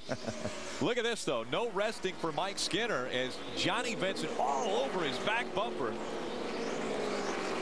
Again, Skinner has led the most laps, and here comes Johnny Benson to the inside. He will try to take the position away from Skinner. I started to say I don't see Mike Skinner right now, because as smart as he has driven this year, I don't see him fighting back that hard, because he knows we've got over 95 laps to go here. There's no sense battling Johnny. Johnny was a half a second behind, maybe up to a second. He closed up on his rear tailgate. No sense racing right now. You let Jeff Hensley work on the truck, make it a little bit better, and then try to beat him at the end of the race. It's the first time that Johnny Benson has led since race number 2 at California. But it's Johnny Benson out in front of this field now, only the second driver to lead at the Milwaukee Mile this year. Good battle for fourth right there. There's Jack Sprague, the 60 truck. Eric Darnell, the 99 truck. Eric was the fastest truck on the racetrack the last lap at a 30.656. That's only a half a second slower than his fastest lap of the entire race. So the pace is really staying pretty quick. And it was shocking a week ago, because Eric Darnell looked as though he was struggling on that racetrack, and Travis Kvapil looked so strong coming out of the same team, the same shop. Remember, Eric had to start at the very back of the pack because he missed the driver's meeting, and then he drove all the way up into the top 15, and then all of a sudden he said it was like you flipped a switch. The truck was hardly even drivable. All they could determine when they got home to the shop was he had a little bit of quarter panel damage on the right rear, and that speeds upwards of 180 miles an hour. Any aerodynamic alterations to that truck can matter, and that's the only thing that they can determine. It took their truck from being a very competitive truck to one that was barely even able to drive. And he's fighting again here tonight at the Milwaukee Mile, right? You know, Rick, the thing is, I talked with John Quinn about that, and they were so perplexed about why they ran so poorly at Michigan. He said, but we'll put that all behind us now. Now, they were working on this truck on that last round of pit stops, raised the track bar and made a little bit of an air pressure adjustment. By doing that, trying to loosen the truck up for Eric right through the center, and it appears it has really worked. That truck, the Northern Tool and Equipment Ford, has come to life here in the later stages of this race, with Darnell up to 5th position. I'll tell you, another guy's having a good run tonight is the 88 of Matt Craftsman. There's Matt right there in the Menard Chevrolet. Matt has been here 6 times in 4th, been in the top 10 3 of those, so half the times he's been here he has been in the top 10. That's a very, very steady competitor right there, Matt Craftsman. He's always in the hunt. He's always in the hunt for a good top 10 finish.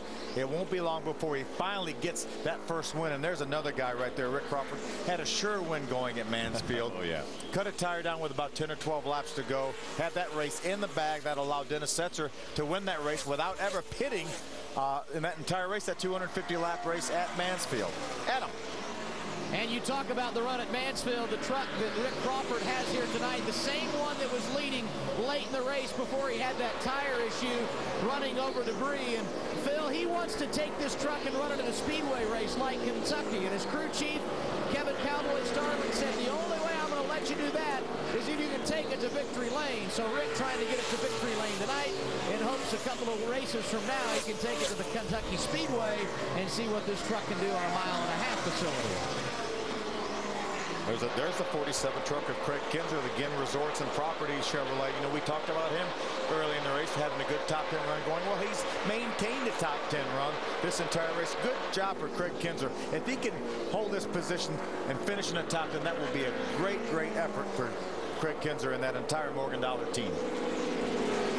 Very difficult track for someone with not a lot of experience in the truck series or in stock car racing to come in here and run well and run consistently. We see so many times a veteran like a Johnny Benson or a Mike Skinner or a Todd Bodine or Jack Sprague, the guys who are running up front right now.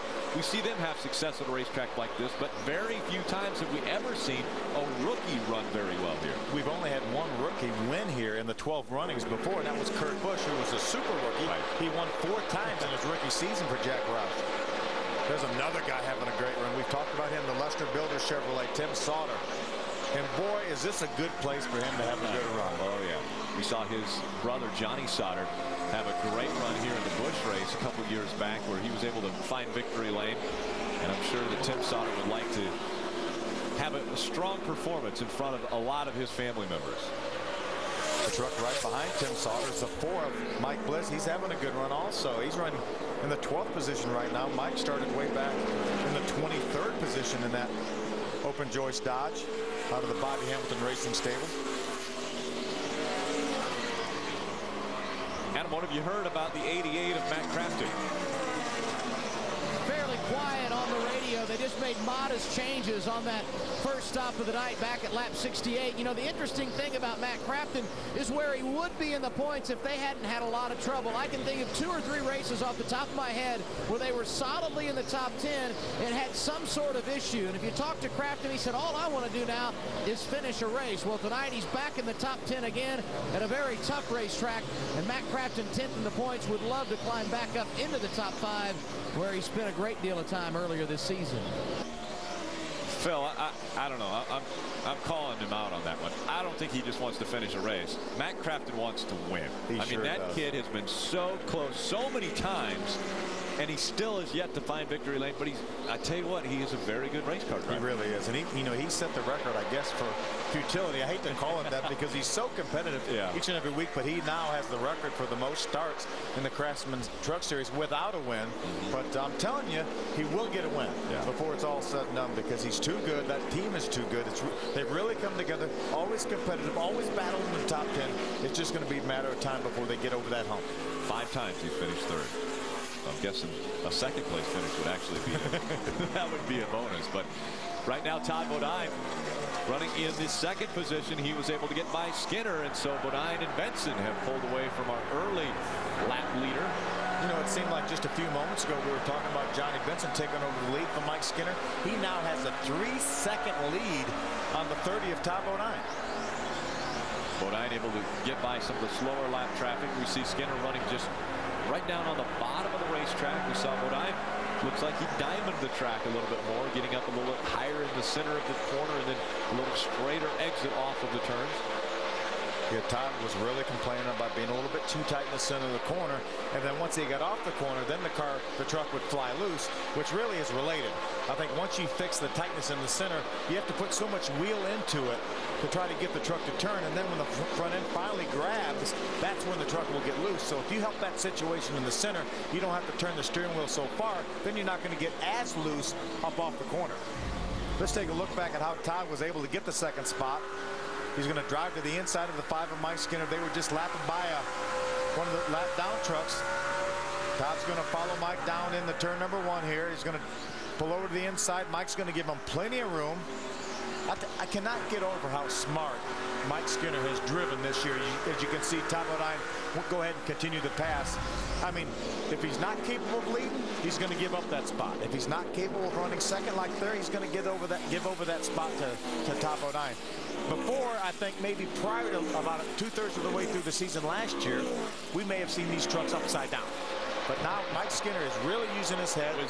Wisdom, and just whatever it is, it's working. Ray Dunlap. Well, Todd Bodine may have a little more problem than it appears on the racetrack. He said he thinks maybe they have too much air pressure in the right front, or he's having a problem with the rotor grabbing a little bit. He said his truck really wants to bounce all the way through the center and off of the corner, so very bouncy for that number 30. Now for the number 5 truck, crew chief Jeff Hensley has been reminding Mike Skinner that this was not their best set of tires and that they'll be able to regain on this and they'll make this truck better for him on the next run. But he has said, don't panic here. We know that this set of 1-lap scuffs was not our best set of tires, so don't freak out. We'll get you better before this race is over. Remember now, these trucks only get 4 sets of tires for this entire weekend. They used up a set of tires in practice. Jeff Hensley knows that this set of tires was not quite as good. They made a mock qualifying run on this set of tires. That's why it has 1 lap on it. He knows that it was not that good on the truck, so said, be patient. We'll get these tires off, and you'll have something to race with. Who's running up front over half of the race. He led 103 laps before relinquishing that spot to the 23 of Johnny Benson. Benson now leads the field around Milwaukee. Let's take a look at tonight's Stay in the Game with Just for Men moment. We look back on the number 7 team. Again, the right side tires going on. They make the stop look routine. Go to the left side. Well, whoops. We got a problem here. Some of the guys were waving the truck to go on. Some of them are waving it to stay. But it major damage to the left side of that Hooters energy drink Chevrolet, but he's still in the game here, running around in the 27th position. He's only being shown 3 laps down. He's got the leader, Johnny Benson, right behind him. He will probably go 4 laps down here in just a moment. We'll stay in the game with Just for Men hair color. That's Jason White staying in the game. Hooters Energy drink number 7. Johnny Benson right behind him, looking to put him another lap down. Todd Bodine, when he got by the 5 of Mike Skinner for the 2nd position, Todd was 3 seconds behind Johnny. He has closed that up now about a half a second, so he's less than 2.5 seconds behind Johnny. Johnny in some heavy traffic right there, so Todd may be able to gain even more this lap. Johnny Benson working his way around the racetrack, being meticulous in his passes, making sure that he doesn't get up too close to someone on a pass or come too quickly onto them so that they would have problems. But you see the spread now between 1st and 2nd, Johnny Benson to Todd Bodine. And you mentioned it, a little over, it was about 2.5 seconds now, just 2.2 seconds the last time they went by the scoring stripe. See what Todd does this lap, see if he runs faster or slower. He runs just a tick slower than Johnny that time, about 8/100ths of a second slower than Johnny. He's going to get that same heavy traffic that Johnny had a few laps ago, so that may slow down Todd's progress just a little bit. Would the possibility of a short pitting here, I mean, would that do you any good? Do you get enough of a bonus by putting fresh tires on the truck this early? I think so. Right now they're running about a second slower than their fastest laps.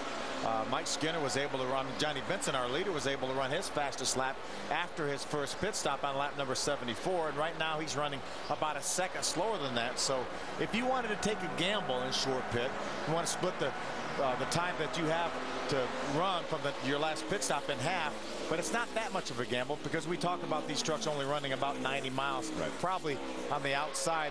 They stopped on lap number 74. That leaves 125 laps to go, so they could stop around lap 60. If you want to split the remainder of the race, would be lap 135, which would be about right now. If you want to split the remainder of the race in 2, then you would have fresher tires than the other guys, but you always run that risk of the caution coming out after you make that pit stop. Right now, if say Todd Bodine said, okay, I'm going to pit. We're going to split this last half of the race in 2. I'm going to pit right now. I'm going to have fresher tires than the other guys, but if the caution flag comes out, you more than likely would find yourself at the very least 1 lap down, if not 2 laps down, because this pit road is so long here. Right. We talk about fast trucks on the racetrack. Johnny Benson and Todd Bodine running 1 and 2, but how about Ron Hornaday Jr., who's been able to work through the traffic after his spin early on lap number 2, where he dropped back to about 24th position when he restarted, and he has been able to work his way all the way up to 4th now. He's about a second behind Mike Skinner, so he's looking to take away 3rd from Skinner, and Skinner's just in front of him now. We've been talking a little bit about the top 5 and the top 10. We want to go back a little bit deeper in the field, so let's look deeper in the field with Ray Dunlap. Well, we'll start out with Mike Bliss in that open joist Dodge. Bliss says his truck is really, really good when he's in clean air. But the problem is when he gets up tight on somebody, he just loses the handle on that number 4 truck. So he's good in clean air, not good in traffic. Adam? Tim Sauter started 10th tonight, and he stayed in the top 12 all evening long, just losing his spot to Mike Bliss on the racetrack. He said he was free at the beginning of this run. Has not said much since. Not a bad run going for Tim Sauter, looking for his best finish of 2007. And speaking of solid runs, what about David Starr? 2 races ago, a top 5 at Texas, in the top 10 all last week at Michigan. And here he is again, a little bit tight in the center, but currently riding in the 13th position. Very solid for David Starr. And you can't say enough about Ryan Matthews, riding 14th on the racetrack. You may remember, great qualifying run, started 6th, but had to go to the rear because they changed an oil line. He has been able to make his way through the field, currently riding 14th, looking for a career best finish here tonight. Ray? Hey, how about Ken Schrader? He is having a good night in that Fastenal Dodge. Earlier today, I showed him a photo that we found in the media center from back in 1970. Yeah, he had some curly hair and a mustache. And I said, Schrader, this was right right here at Milwaukee, and I think you may have won that race. He said, Ray, I'll guarantee you it wasn't at Milwaukee. I said, I bet it was. He said, I know it wasn't. I said, how come? He said, well, because that's dirt tires on that car. I'm pretty sure we didn't run those here at Milwaukee. Adam? Willie Allen started ninth tonight, Ray, but you may remember lap 3, he was involved in an incident on track and restarted outside the top 30, but he has very slowly worked his way back to the front and currently finds himself riding in the top 20 once again. And then there's Terry Cook. He started 16th, currently riding 17th. Not an exciting night, but it's been an exciting day. They made wholesale changes to this truck after practice because it simply would not turn the corner. And then there's his crew chief, Danny Rollins. He goes over the wall with the pit crew. He's been battling flu-like symptoms all day long. A top 15 finish would be satisfactory for this team, who's had a tough day at Milwaukee, Ray. You know, Adam, Aaron Fike is one of the drivers that's not from Wisconsin, but he does have a championship in this state. He actually won the Badger Midget Championship over at Sun Prairie, Wisconsin. He used to travel up there every week to go racing, and he brought home a title. Now, the 08 of Chad McCumbee has been very, very tight through the center tonight, and they've made numerous adjustments on that Garmin GPS Chevrolet and just cannot get it any better. Chad says he's not able to roll through the center. He's got to come out of the throttle down in the corner, and he just hasn't been as fast as he'd like to be. Now, the number 16 tonight is being driven by a new driver to the Craftsman Truck Series. Welcome, Benny Gordon. He was the 2005 Pro Cup champion, and Benny Gordon driving for the 16 tonight and having a pretty decent run, and that gets us deeper in the field all the way back to 20th. Benny Gordon currently being scored 2 laps down to our leader, Johnny Benson. Benny also still runs the Pro Cup Series, the Hooters Pro Cup Series. Samuel Metals is a sponsor on his Hooters Pro Cup car. That's a metal concern out of Canada. They have a number of outlets in the United States and Canada. It's a shocking sight. Seeing Johnny Benson go by Dennis Setzer. Ron Hornaday trying to get by Todd Bodine. He's already gotten by the 5 of Mike Skinner to take over the 3rd position. Let's take a look back, Rick, and see how he got by that 5 truck of Mike Skinner. See Ron all over the back of Mike Skinner, going to go by the start-finish line. Skinner's going to just pull up outside of the racetrack, allow Ron to drive by on the bottom of the racetrack. He knows that Jeff Hensley has a better set of tires for him coming. Now he's going after the 30 of Todd. Talk about being a guy on a mission. He is really focused tonight. He gets by Todd Bodine and takes over second. Now there's going to be one more stop at least, and it's going to be within the next 10 to 15 laps, Phil. Yeah, most of the field pitted on lap number 74. Again, we can run maybe about 90 laps, and right now we're on lap number 142, so we're probably 10-15 laps away from the pit stop. Ron trying to reel in Johnny Benson. Now, Johnny Benson had spun on the first lap of the race and came back to win that race. Can Ron Hornaday do it? We're going to find out next. Tomorrow, speed up your weekend with the Rolex Sports Car Series. The GT Class and Daytona prototypes are primed and ready for action on one of the hardest road courses on the circuit. The Rolex Sports Car Series goes to Mid-Ohio tomorrow, 8 p.m. Eastern only on Speed. This one continues. It's a follow the leader, but I don't think Ron Hornaday knows what that means. You don't follow the leader in Ron Hornaday's world. No, if he can get up there to Johnny Benson, he's going to try to get by him, but he's about 5.5 seconds behind right now. But again, they will have to make a pit stop. If it is under green flag conditions, you put a lot more pressure on the guys that go over the wall. If it is under caution, then Ron Hornaday, the greatest restart man in stock car racing, will have an advantage over Johnny Benson. Well, he may, but Johnny Benson's no slouch either on restarts or otherwise. And remember, if we make green flag pit stops, remember what Ray talked about, the end of pit road, you actually run downhill. We had green flag pit stops last year, and we busted so many guys for speeding, exiting pit road. So that's something that all these drivers will have to be extremely careful about. Okay, that's Ron Hornaday in the number 33 Chevrolet, making his way by slower lap traffic. He's about 5.5 seconds behind Johnny Benson. And as we're closing in on 50 laps of racing to go, they will have to make one more pit stop. As Phil mentioned earlier, the Last time they were on pit road around lap 74 when we restarted.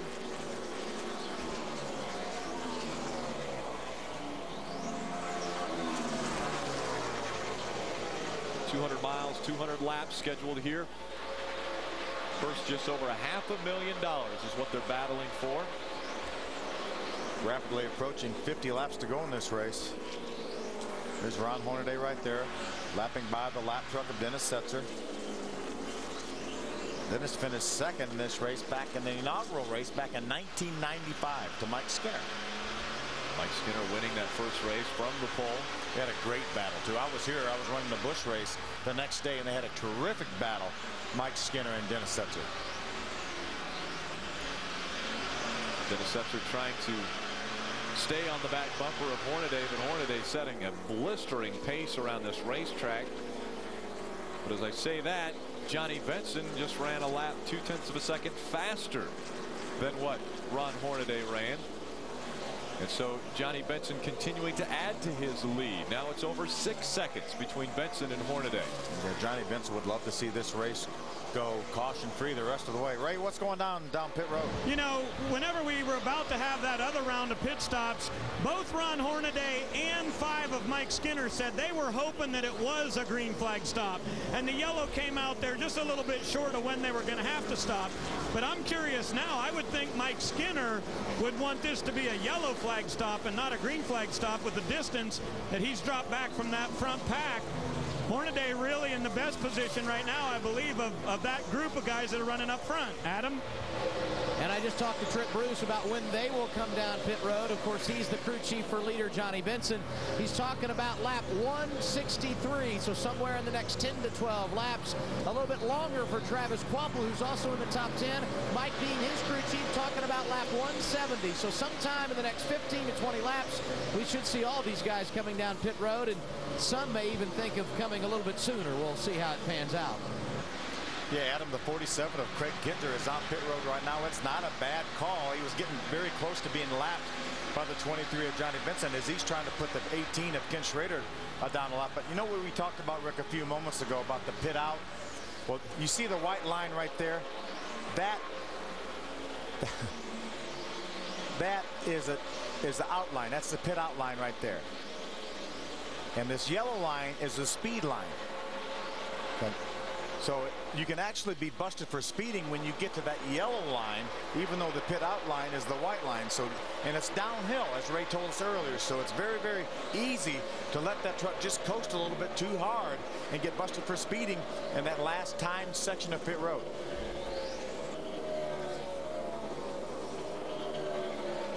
Eric Darnell right behind the 60 of Jack Sprague. It looks like Sprague has his hands full right now. That truck got a little bit loose on him. Back end broke away. Yeah, they've had a good battle here. Eric just trying to get up underneath him. They've been running together for at least the last 20 or 30 laps. Spreading out as they came down the back stretch into turn number 3. Ooh, Eric just drove through the center of the corner. He had a good run through the center. That's Mike Skinner right in front of this group. So that's a battle for 4th, 5th, and 6th right there all together. Skinner, Sprague, Darnell, 4th, 5th, 6th. Got to give a shout out to Kelly Sutton. She's running a fine race here in the number 51 Team Copaxton Chevrolet. That other Billy Ballou truck.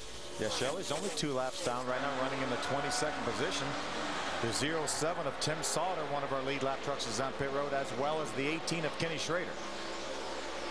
Here comes Darnell again, right on the back bumper of that 60.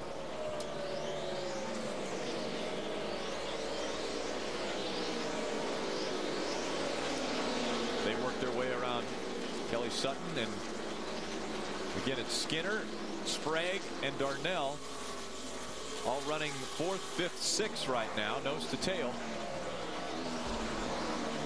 You know, I wonder if somebody like Ron Hornaday may think about doing 2 tires here, because he's 5 seconds behind Johnny Benson. One lap he runs a little quicker. The next lap Johnny runs a little quicker. I wonder if maybe they might want to push the issue a little bit and maybe do only 2 tires, Ray. Right now the plan is for 4 down here, Phil, and the yellow is about to come out, and that's going to take away the chance of whether or not we're going to have green flag pit stops. Oh, and 08 gets involved in it too, but yep. No. 08 and the 13 there, Ray. The answer to your question, Phil, was no. They were going with 4 tires for the balance on it, but they are going to make air pressure adjustments here because this is going to be a lot shorter run. Yeah, this just kills the guys that decided to pit early. Craig Kinzer, Tim Sauter having a great run, Kenny Schrader, all of those guys now are going to just be just about out of contention because of their green flag pit stops. It was a good gamble if we would have gone green long enough for all these other guys to have to pit under green. But you see the 08 Garmin Chevrolet of Chad McCumbee. The 13 of Willie Allen blew an engine over in turn 4, and he was coming down the front stretch, and somehow the 08 of Chad made contact with the 13 of Willie Allen.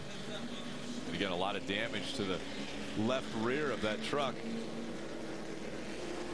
And a lot of damage to the back of the 13. See Willie getting ready to climb out of that truck. Let's see if we can take a look back at what happened on the front straightaway between the 13 of Willie Allen and the 08 of Chad McCumbee. You see 13 of Willie Allen.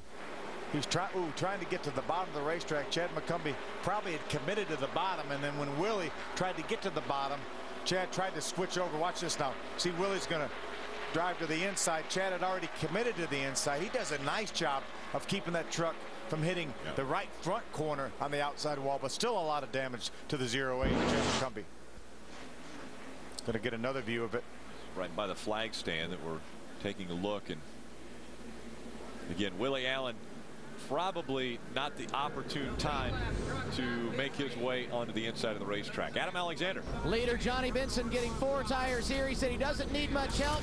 Bruce said we're going to make a slight air pressure adjustment in the left rear. You've got an opening. Easy in, easy out. 4 tires fuel for Benson. Ray Dunlap. They're going up 1.5 pounds all the way around on Ron Hornaday's Camping World Chevrolet, making an air pressure adjustment in the right front for the 30. But the 30 is going to be blocked in by the 4. Todd Bodine's going to have a hard time getting off pit road.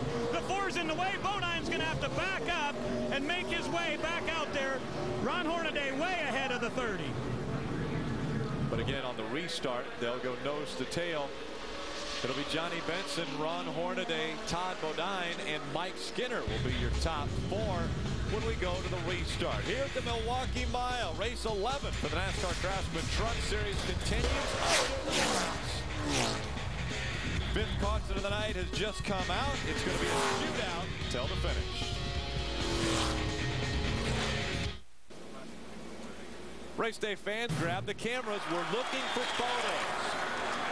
Show us your colors of speed for a chance to see yourself on race day. We'll select the best photo each week and show it on air. It's all part of My Race Day. Upload your photos to speedtv.com. Keyword My Race Day now. It's the 5th caution of the night. This one coming out when Willie Allen's engine expired, and then the problems with he and Chad McCumbee. Willie Allen ducking to the inside of the racetrack on the front stretch, and Chad McCumbee having to avoid that. And on pit road, Ray had talked about this. Look, Todd having to back up before he can leave pit road. He had to spin the tires to get him going down there, Ray.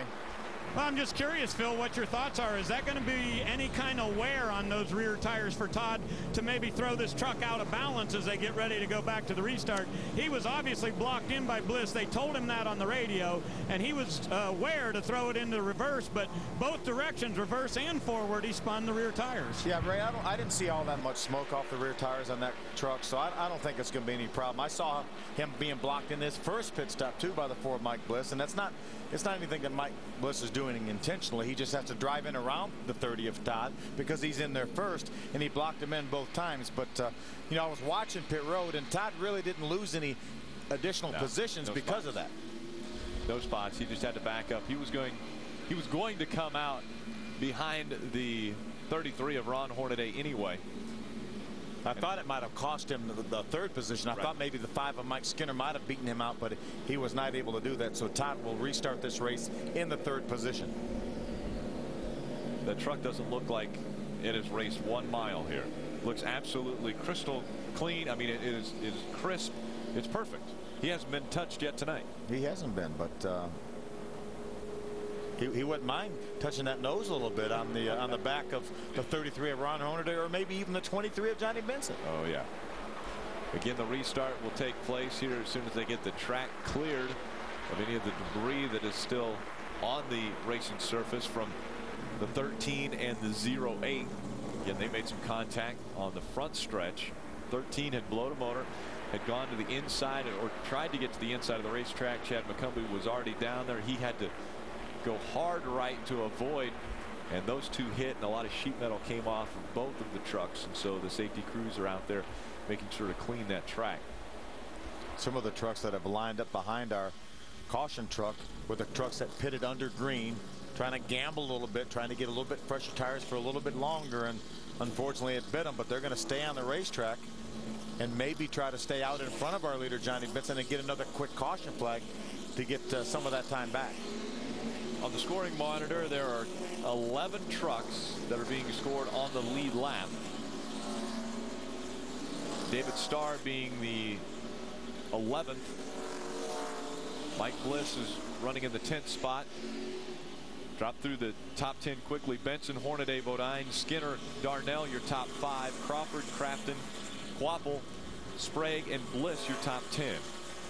In the Aaron's Lucky Dog, going to the 10 of David Starr, and again he runs in the 11th position, and there are only 11 on the lead lap. It could be a good evening for David Starr and the Max Force Ford. He was my spotlight driver back early on in the show, and he's had a good run, good steady run. Get it to Aaron's Lucky Dog here with only 37 laps to go right now.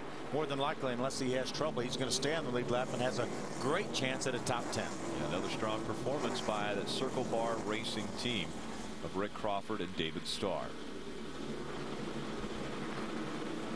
Strong performances is exactly what Johnny Benson has been looking for in 2007. He's been successful, but not as successful as his 2006 campaign when he found victory lane numerous times. He has not been able to get the checkered flag and grab that first win of 07. It could be here, though, at the Milwaukee Mile. A repeat win possible for Johnny Benson. Remember now, he only won last year, 1 week before this one. He won the race last year at Michigan and then came here and made it back to back. So he's only 1 week behind getting his wins from last year. 3 wide. We talked about Rick Crawford. Eric Darnell able to get by him. Crawford now trying to race for position. Again, we have the lap down trucks on the inside on this restart. Crawford started behind Darnell, so it was 5th and 6th for Darnell and Crawford. That was a shot of Kenny Schrader's onboard camera. He was one of the trucks that pitted under green, so Kenny finds himself a couple laps down there. There's Dennis Setzer and the Spears number 75. Dennis is being shown in the 20th position. He is also 2 laps down, so he is racing that 18 truck right there up Kenny Schrader. Look at the tight racing we have now. Before it was here, let me move over and let you by. Not anymore. As we close in with 34 laps of racing to go, they cross the start finish line, and it is an all-out sprint to the checkered.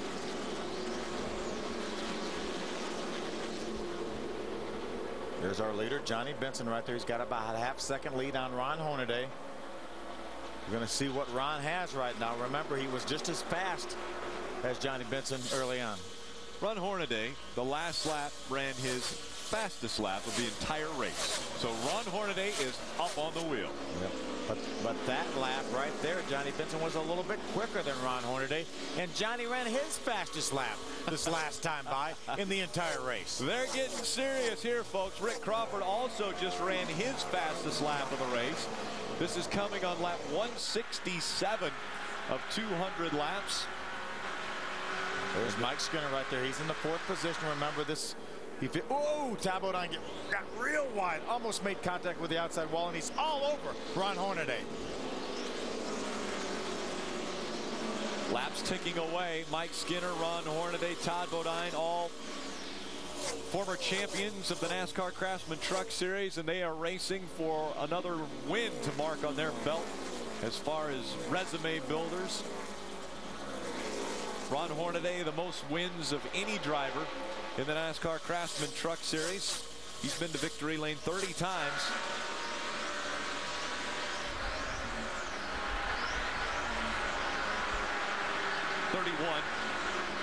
Two times this year. Dover, his most recent. There's your top 4 right there. Johnny Benson, Ron Hornaday, Todd Bodine, Mike Skinner. All separated by a little bit over 1 second. We're seeing Todd Bodine run a little bit higher line through the corners Everybody else has been able to really duck down and get right on that yellow line. Bodine running just a little bit outside of the new pavement. We caught a glimpse of Todd Bodine. Watch how wide he is right here. Let's see if maybe he makes any contact with the outside wall. This is coming off turn number 4. Let's see if he does. See if we can see any dust. If he didn't hit the wall, you couldn't put a piece of paper between him and the wall. It was very close. Hasn't slowed him down any. Not at all. He's right on the back bumper now of Ron Hornaday. Hornaday losing a little ground to Johnny Benson as Benson continues to click off impressive lap times. Ron ran 6/1000ths of a second slower than did Johnny Benson that lap. The fastest truck on the racetrack, the 14 of Rick Crawford, now being shown in the 5th spot. Rick Crawford is coming. He was able to get by Eric Darnell. He's moved up to the 5th spot. Does he have enough laps? He's down 3 seconds to our leader, Johnny Benson. There's Rick Crawford right there. You know, we talk about people having good years, and I talked about on our setup show the year that Mike Skinner's had and the year that Ron Hornaday's had. Rick Crawford had 2 23rd place finishes. By one of those being Mansfield, when it looked like he had a sure victory, goes a little bit wide, gets loose, has to chase that Power Stroke diesel Ford up the hill, and then at Dover he had to spin to avoid another truck, and those are his only 2 finishes out of the top 10. Adam. And guys, he's steadily driven to the front here tonight. He's been very quiet on the radio. And you know, the one thing about Crawford is he loves his pit crew. And they did a great job getting him up to 6th on that last pit stop. He's going to try to do the rest himself. Passing Eric Darnell most recently on the racetrack and now looking for Mike Skinner. Meanwhile, one of his fellow Ford buddies, Travis Quapple, has struggled tonight. Tight has been the condition on this truck virtually the entire second half of the race. They made a fairly significant chassis adjustment on that last pit stop, but he's already lost a spot to Matt Crafton on the track as you see him trying to reel Crafton back in. Quapple still working his way around the slower lap traffic. Quapple, one of the 11 trucks on the lead lap. Johnny Benson continuing to lead over Ron Hornaday by almost a second. And it's Todd Bodine, Mike Skinner, and the hard-charging Rick Crawford are your top 5 at the Milwaukee Mile. Well, we have a new winner in 2007. It's quite possible. Johnny Benson looking very strong.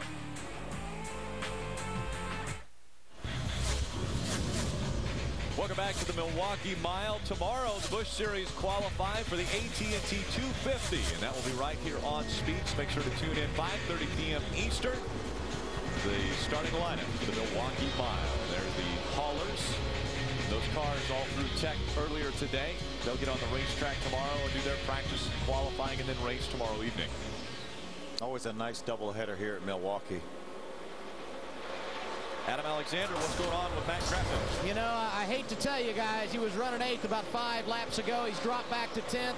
And the reason is he feels like the motor is going south. He said he could really feel the truck shaking, and it is about to go. We'll see if he can nurse it home, but if not, this would mark one in a number of times here in this season where he's been running in the top 10, and something went wrong. Ray?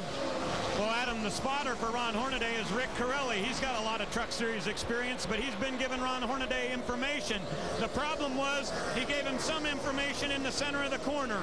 Hornaday said, no more information on the radio. Just tell me when there's 10 laps to go. Well, there you go. Yeah. 10 laps to go. Maybe it's the magic number for Ron Hornaday. Ron Hornaday's got up on the wheel. He's close to within a half a second of Johnny right there, but I know exactly what Ron's talking about. I always wanted the information to come when I was on the straightaway. There's a battle for the 13th position right there. Ryan Matthews had to start all the way at the very back of the pack due to unapproved adjustments. They had to work something. They had to fix something on that truck after a great qualifying effort. That's Stacy Compton, the Zaxby's Ford number 09. Have a good battle going for the 13th spot right here. They continue side by side around this mile. Stacy Compton running the high line, and we're seeing David Starr going up that direction as well. Starr still being scored in the 11th position on the lead lap. Last truck on the lead lap. Yes, Stacy in the 09 and Ryan Matthews in the 36 are both 1 lap down. There's our leader, Johnny Benson. I was just getting ready to say the gap is being closed. We don't have to let his spotter tell him when 10 laps are coming up because he is closing in on Johnny Benson now. Yeah, Ron's not going to wait till there's 10 laps to go. He just wants to know when there's 10 laps to go. If he can get up there and get underneath Johnny Benson and maybe get him out of the way, that's what he's going to do absolutely as soon as he can. Across the start-finish line, 18 laps of racing to go. This time, it was a half a second that separated Johnny Benson and Ron Hornaday. What are you thinking about when you're Johnny Benson out in front of this field? Just hit your marks. You know where your truck's the best on the racetrack. Just make sure you don't overdrive these corners. This is a very easy racetrack to drive in these corners too hard, slide a little bit too much out of the groove, not be able to get back to the throttle. You got to hit your marks. Phil, you drivers always say hit your marks. There's no marks on a racetrack. What are you trying to hit? You're trying to hit a certain seam. You're trying to hit the exact backing off point. You want to get back in the throttle at the exact same point. There's a good battle right there. Mike Bliss has had a great run here. He's being shown in the 8th position. That's the 60 of Jack Sprague. He's running in the 7th spot. Blister's trying to get it. Mike Bliss, an impressive performance for Bobby Hicks Racing. A little bit of a wiggle there in the middle of the corner. He's got his hands full also. Jack Sprague not wanting to give up that position. And with 17 laps to go, who would want to give up the position? Everyone's racing for that checkered flag now. No sliding over because that truck behind you might be just a bit quicker. You want to hold your position. You do not want to give up spots, especially a guy like Jack Sprague, who's running for another championship, currently being scored in the top 10 in points, 9th coming into this race. Yeah, Travis Quapple's right behind this duo. Travis is in the 9th position. Matt Crafton continues to run 10th. And David Starr, the number 10, is our last truck on the lead lap in 11th. Travis Quapple in that K&N Ford. What a great win at Michigan last week. It's so important to win at Michigan for all the manufacturers. Travis was able to get 4 to win there just outside of the world headquarters in Dearborn, Michigan. Ray Dunlap. Well, guys, the last 3 laps were really tough for Ron Hornaday dealing with lap traffic. Johnny Benson got down to the corner, made it by the lap traffic right at the right time. Hornaday did not.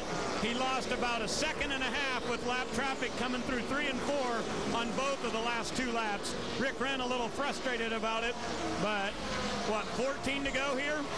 14 to go, Ray. That allowed the 30 of Todd Bodine to catch Ron Hornaday.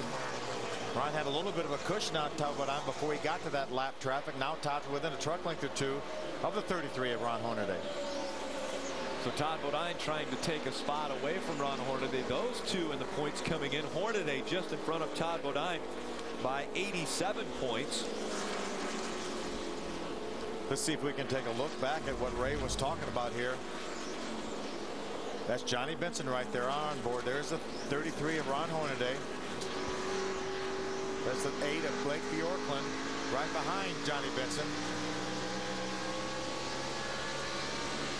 See, Ron is caught behind him. There's Rick Wren right there.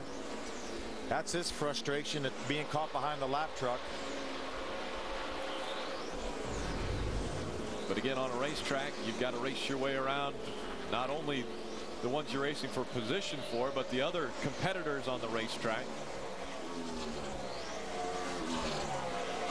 About the same gap right there between 2nd and 3rd. The 33 of Ron Hornaday, the 30 of Todd Bodine. Mike Skinner continues to run 4th. Another consistent run for that team. And that's exactly what Skinner needs to do. He needs to stay consistent. He's going to get the wins. He's already had 3 wins in this 2007 campaign. But the reason that he's out in front in the points is he hasn't had any problems yet this year. He's ran consistently well. Only 2 finishes outside the top 5, and both of those finishes were in the top 10. Very impressive. Battle for 2nd continuing between Ron Hornaday, Todd Bodine. We close in on 10 laps of racing to go. Does Bodine have enough time to catch Hornaday? If a caution comes out, does that help Ron Hornaday as he will try to get by the 23 of Johnny Benson? Benson still clicking off impressive lap times. I think a caution flag would definitely help Ron Hornaday because right now he's about a second and a half behind Johnny Benson. I don't think he can catch Johnny without the aid of a caution flag. And Benson running a very smooth line right on the inside of the racetrack as he was able to go by Josh Wise in the 0-0.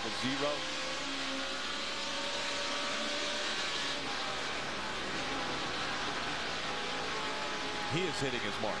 As you're saying, you got to hit your marks. Johnny Benson right now is hitting his marks. He sure is. That lap right there, he was, again, within a tenth of a second as fast as Ron Hornaday. You can see him move way to the inside to try to get around the 63 of Jack Smith. Ooh, Jack's going to fight back on the outside. That's not something Johnny wanted to see. Johnny's probably saying, okay, that's not going to help me as I run and try to gain my next win of my career. See, that lap was about a tenth and a half of a second slower than what he had run the previous lap. That's how much that little bobble by the 63, not really a bobble, but trying to get by the 63 slowed him down. Ron was able to gain a little bit that lap. Still a second, 3/10 behind with 8 laps to go. Problem with Jack Sprague, he spins, gets to the inside of the racetrack. Right behind him, it was the 4 of Mike Bliss. No, the caution flag is out. Caution comes out. And that will set up the drama for the end of this race. It's going to be very interesting to see if the 4 of Mike Bliss made any contact with the 60 of Jack Sprague. And there's Rick Wren right there. You know, he was a crew chief on this number 23 truck last year when they won this race in Milwaukee. He was a part of all 5 of Johnny Benson's wins in 2006. We're going to take another look at how Jack Sprague got turned around. If it was of his own doing or if he had some help. Yeah, Mike Bliss just kind of drove in there on the inside. Jack was trying to diamond. We've been talking about diamonding the corner. Jack slid up a little bit in the center of the corner. When he did, before he could get that truck turned and get back to the bottom, Mike stuck his nose in there. They made some contact right here. You see, Mike Bliss was not against the yellow marker right there, so he was really up the racetrack a little bit. He made contact with the 60 of Jack Sprague. Jack's going to be none too happy about that. A little more frustration in a night of frustrations from the Milwaukee Mile. And Mike Bliss driving that number 4 Dodge out of the Bobby Hamilton Racing stable.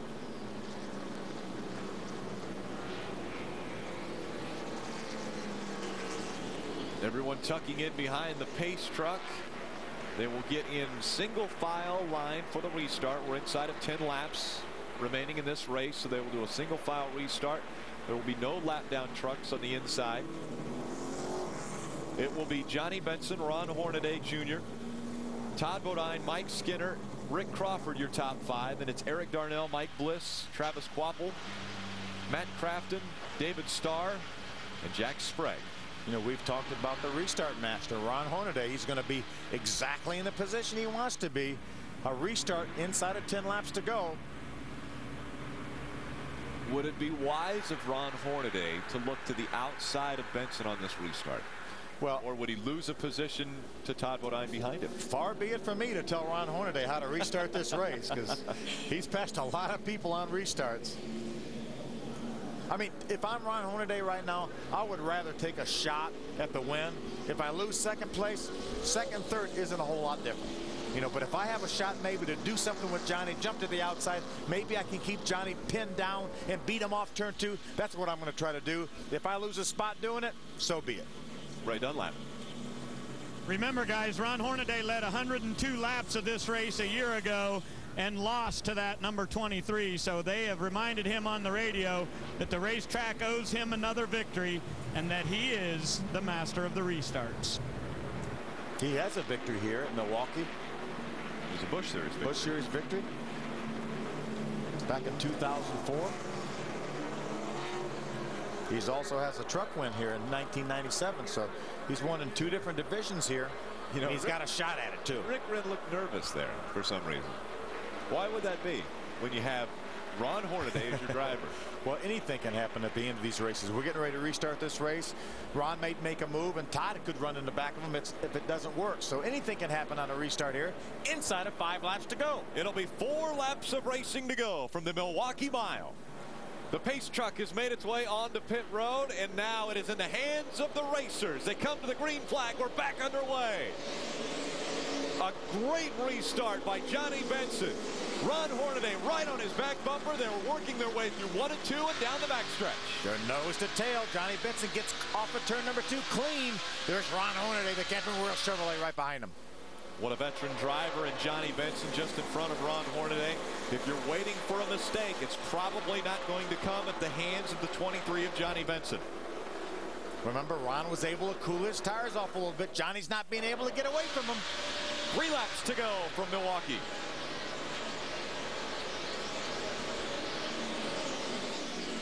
Benson pulling away from Ron Hornaday as they go down the backstretch. There's 5 truck lengths between Johnny Benson and Ron Hornaday. Here comes Todd Bodine battling for second. It looked like Ron's best chance was right after that restart. Wasn't quite able to get it done. Johnny did a good job on the restart. Johnny Benson across the start-finish line. 2 laps of racing remain.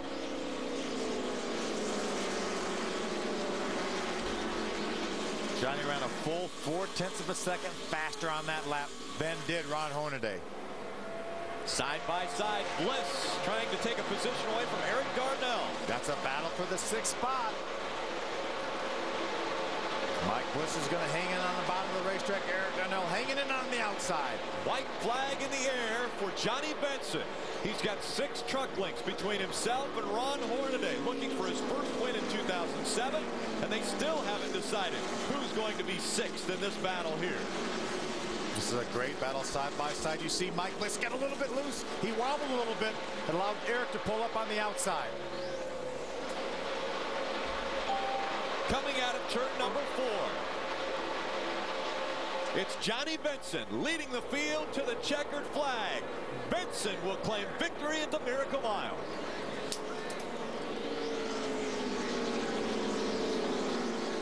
Eric Darnell was able to beat Mike Bliss by just a fraction at the start-finish line, and a great battle for the 6th position. And the celebration begins for the 23 team of Johnny Benson. Benson back into victory lane. It was Phoenix of 2006 the last time that Johnny Benson was able to win a race in the NASCAR Craftsman Truck Series. Adam Alexander, I think you've got a happy man down there with you. And you guys talked about the win last fall at Phoenix. Same truck here tonight. First time we've seen it all year. What about this one? I told you earlier today, these guys that parked this truck last year that won maybe 4 races, made me give it a rest. I guess the main thing I did this weekend was not mess anything up. I've done a lot of strange things with their other trucks, and this one they made me sign a waiver that I wouldn't change it around and mess with it none. So, you know, these guys brought it to the track from last year and massaged on it all winter long, and that Toyota certified used vehicles Tundra, it performed just like they told me it would here in Milwaukee, and Johnny did an awesome job. They had their best pit stops tonight. I'm so proud of them. I get on them, I work on them. The trainers back at the shop work on them, and it paid off tonight. Best pit stops all year. Trent Bruce going to victory lane with his driver, Johnny Benson, at Milwaukee. Johnny Benson celebrating in front of the grandstands here at the Milwaukee Mile. He knows how to win here. Back-to-back wins at the Milwaukee Mile for Johnny Benson. The Fastenal fast finish. Benson, Bodine, Skinner, and Crawford. And welcome back to West Allis, Wisconsin, just outside of Milwaukee. And in victory lane now, it is the 23 of Johnny Benson once again. He's down there with Adam Alexander. And Johnny Benson celebrating victory for the first time in 2007. He dons the cap and he climbs from his Toyota.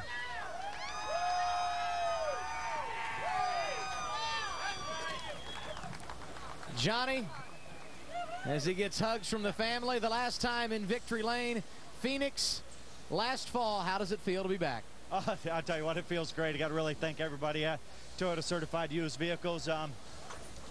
Toyota TRD, Bill Davis Racing. The engine ran awesome. Excite batteries kept that baby running all day.